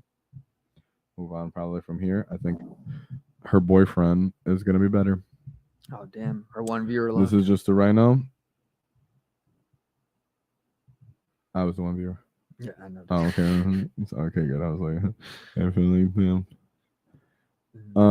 Nice Sentra. I didn't know she was a. Yeah, I didn't know that was whatever.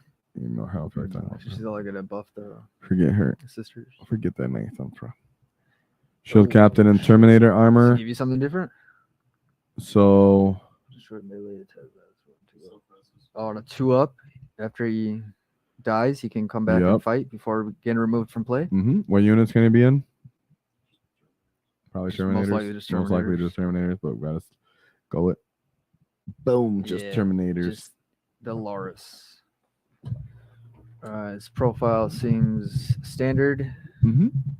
It's all right. I like the normal guys a little better than him, so you can just probably move on. Well, you notice the Shield. damages are D6 instead of D4. Yeah, I said that earlier. That's nice. Here we go with this guy. So he actually has a decent ability as a sweeping advance. It just sucks that he's a part of bikers, which suck. Yeah, it's gonna be 2 call sleeve unit to even You try can to get on. you can get additional movement and everything, but mind you, you're already losing movement from fly, the new keyword of how fly works. So honestly, just we'll see how this stuff works, but I'm not really feeling him. If anything, you might just use all the top points you would use for bikers and just buy a rhino. I mean, a land raider. So considering how much bikes are. So Trajan Valoris, Dave, you can probably go over him if you want. Trajan Valoris, awesome. the hero of 9th edition. Let's see what he looks like in this one. Shooting wise, he gets 2 shots at 24 inches, hitting on 2, strength 5, -2, 3 damage. Ooh.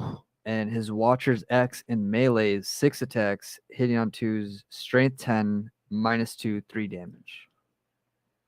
So he got to keep his hammer. That's good. But he gets strength 10, pretty awesome. Like David said, it's his hammer. The Captain General, while this model's leading unit, you can ignore any or all modifiers to the characteristics of models in that unit and or to any roll or test made for models in that unit, excluding modifiers to saving throws. Yep. So with movements, modifiers, morale modifiers, hit modifiers, all of those not happening. Only one that are working are AP, pretty much. Yeah, there's a few units that can slow down your movement. And these are for- just not. Yeah, melee army that besides the one character that gives advance and charge, the champion, blade champion. And then You can't afford to get slowed down like that. moment shackle. Once per battle, at the start of the fight phase, you can select one of the following to take effect until the end of the phase. This model's Watcher X melee has an attacks characteristic of 12, so straight up doubling his attacks. That's outrageous. Even more outrageous is he gets a 2-up invulnerable save. And You then select one of these. If that wasn't enough, You select he one gives of these. this model. Oh, you select one? Mhm. Still, those are fucking They're awesome. those are great. Obviously, 3 awesome abilities. yeah. Yep. And then he can give fight first to the model's whole unit. So what can it be attached to? Hopefully Assuming everything on foot besides Terminators. Yep. Yep. So Guardians and Wardens, same thing. Ooh, fighting first Wardens. So would you rather have 2 captains or have this guy and 1 captain? It's gonna. Or 2 captains plus? No, that's not how space. I don't think custodes work that way. From my experience, when you start paying for 3 characters, other than the really imbalanced parts of the game, when the game used to be, you really couldn't afford all that. So I really don't think most people are gonna be paying for a Trajan and 2 captains, but you could, considering that the bike captain now is not gonna exist. Yeah, I think you'll So- see a lot of 2 Mhm. captain or Trajan 1 captain. Also, what enhancements did you put on your captain? Exactly. You put the multiple, veiled blade? the Was it more veiled? OC. No, it was the banner, the pennant. Right? What's it called? Pennant. Yeah. So you would give yourself 2 more attacks and triple your OC. That's the enhancements you would give yourself most likely. Oh, what was the other one? Veiled blade. Season What was Hunter's the- pretty good. Ceaseless Hunter, where you move if you 6 if they move within range of Yeah. them. So that's why it's like, which one would you be willing to pay for with all those things considered? And then other than that, what do we have after Trajan? Because Trajan's awesome. I haven't Those- seen Dreadnoughts. yet. Valerian. Valerian's actually pretty good now. He has 7 attack, strength 8, -3. So he has this -3 AP. While he's eating unit, each time this model makes, he worsens the armor penetration of that attack by 1. So he has innate Ooh. armor of contempt on a unit. Freaking cool as shit. In Uh, melee. And then once per battle, you can re-roll 1 hit or 1 rule, 1 saving roll. In addition, once per battle, after making a hit roll or wound roll or saving throw, you can change the result to an modified 6.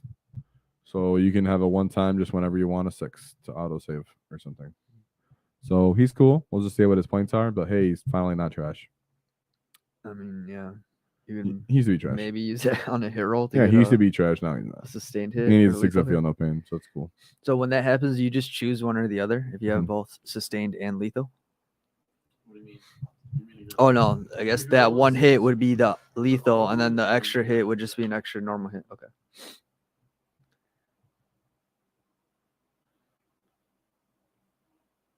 All right, Venerable Contemptor Dreadnought. 2 up save, T9, 10 wounds. His ability is what's good about him. His ability, Unyielding Ancient. The first time this model is destroyed. Oh yes, this is how the Space Marines Contemptor is too. Is destroyed, remove it from play without resolving its deadly demise ability. At the end of the phase, roll 1d6 on a 2-up. Set this model back up on the battlefield as close as possible to where it was destroyed and not within engagement range of any enemy units with d6 wounds remaining. Okay, this Bam. one's a little bit different. The Space Marine one comes back with full wounds, but it's also not as strong of a Dreadnought. Bam. But that's still good. D6. Yep, as long as it doesn't cost too much, pretty awesome. Yeah, it'll come down to cost. Mm-hmm. This guy And I has think a- it's kind of the end, other than the Land Raiders. we got to hit the Land Raider. This is an auto take, isn't it? From how everything's looking, of course, you're only getting 6 guys in it, but that's okay because it's just pretending they're all doubled capacity, right? Would you want these? Yeah, I mean, Land Raider seems freaking great. I mean, we'll see what the points are and everything, but Would it make sense to have a kind of throwaway unit with the company champion in here so they can advance and charge out of it? of course, that's what you'd want, right? Yeah, So I like that's that. the Blade Champion. Blade Champion jump out with somebody and the hits hard, or you can just choose to bring the Terminators, whatever. That's how you deliver them, because you need someone to actually kill the big killing monsters.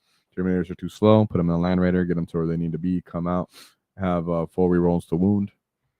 Boom. Not in love. Well, how's the God Hammer last cannons? Are they any better? Same, exactly the same. 12 minus 3d6 plus 1. They just had to change the name. That's Yeah, cool. not I mean, it's on 2, that's really different. God. Yes, Hammer. that's the thing. This thing hits on Oh, it twos. hits on That's twos. what's awesome about him. Yes. All right, well, that's the golden bananas. Anything else you want to? And that's the Golden Bananas. And thank you to anyone who will see this or has seen this. Tomorrow is the true day of the Wa. I know we've been sounding like any other channel, but tomorrow is the day that we finally sprout our shrooms. Finally, the day that our spores reach to the skies and call out to the rest of the Wa, for we will discuss the orcs live on stream continuously in all their matchups and ready to demise them all. Because we are an orc channel and everything else we've done to this was just to fill up the void. We're coming for you. And the Wa is nigh. Whoa! Yeah, so for everyone not listening right now, we're gonna do a surprise live stream tomorrow. No one's I listening. don't know why I'm saying this, but No one's listening. we're doing one tomorrow. I thought that was a pretty decent wall. I thought that was a pretty decent wall. Yeah, I'd give it Because you don't want to hurt 7. the mic. Yeah. So I was trying to keep it within And tolerance. Christian, you want to say something on the mic? Because your voice sucked on mic. yeah, once we improve the audio quality, that WAB call will be a flat 10. Guarantee it. And I also appreciate Christian for being here and his assistance. He was a great side quest. Yes, thank you, Christian. Maybe in the future we can rework a setup where we get you a mic. I'll be around, so there's no rush. All right. Like I said too, Chris Tuck, we got to do that tiers list video. Yes. If you could start working on that for us, like in general, on and that then now? we'll discuss it. Oh, Yeah, we're on it.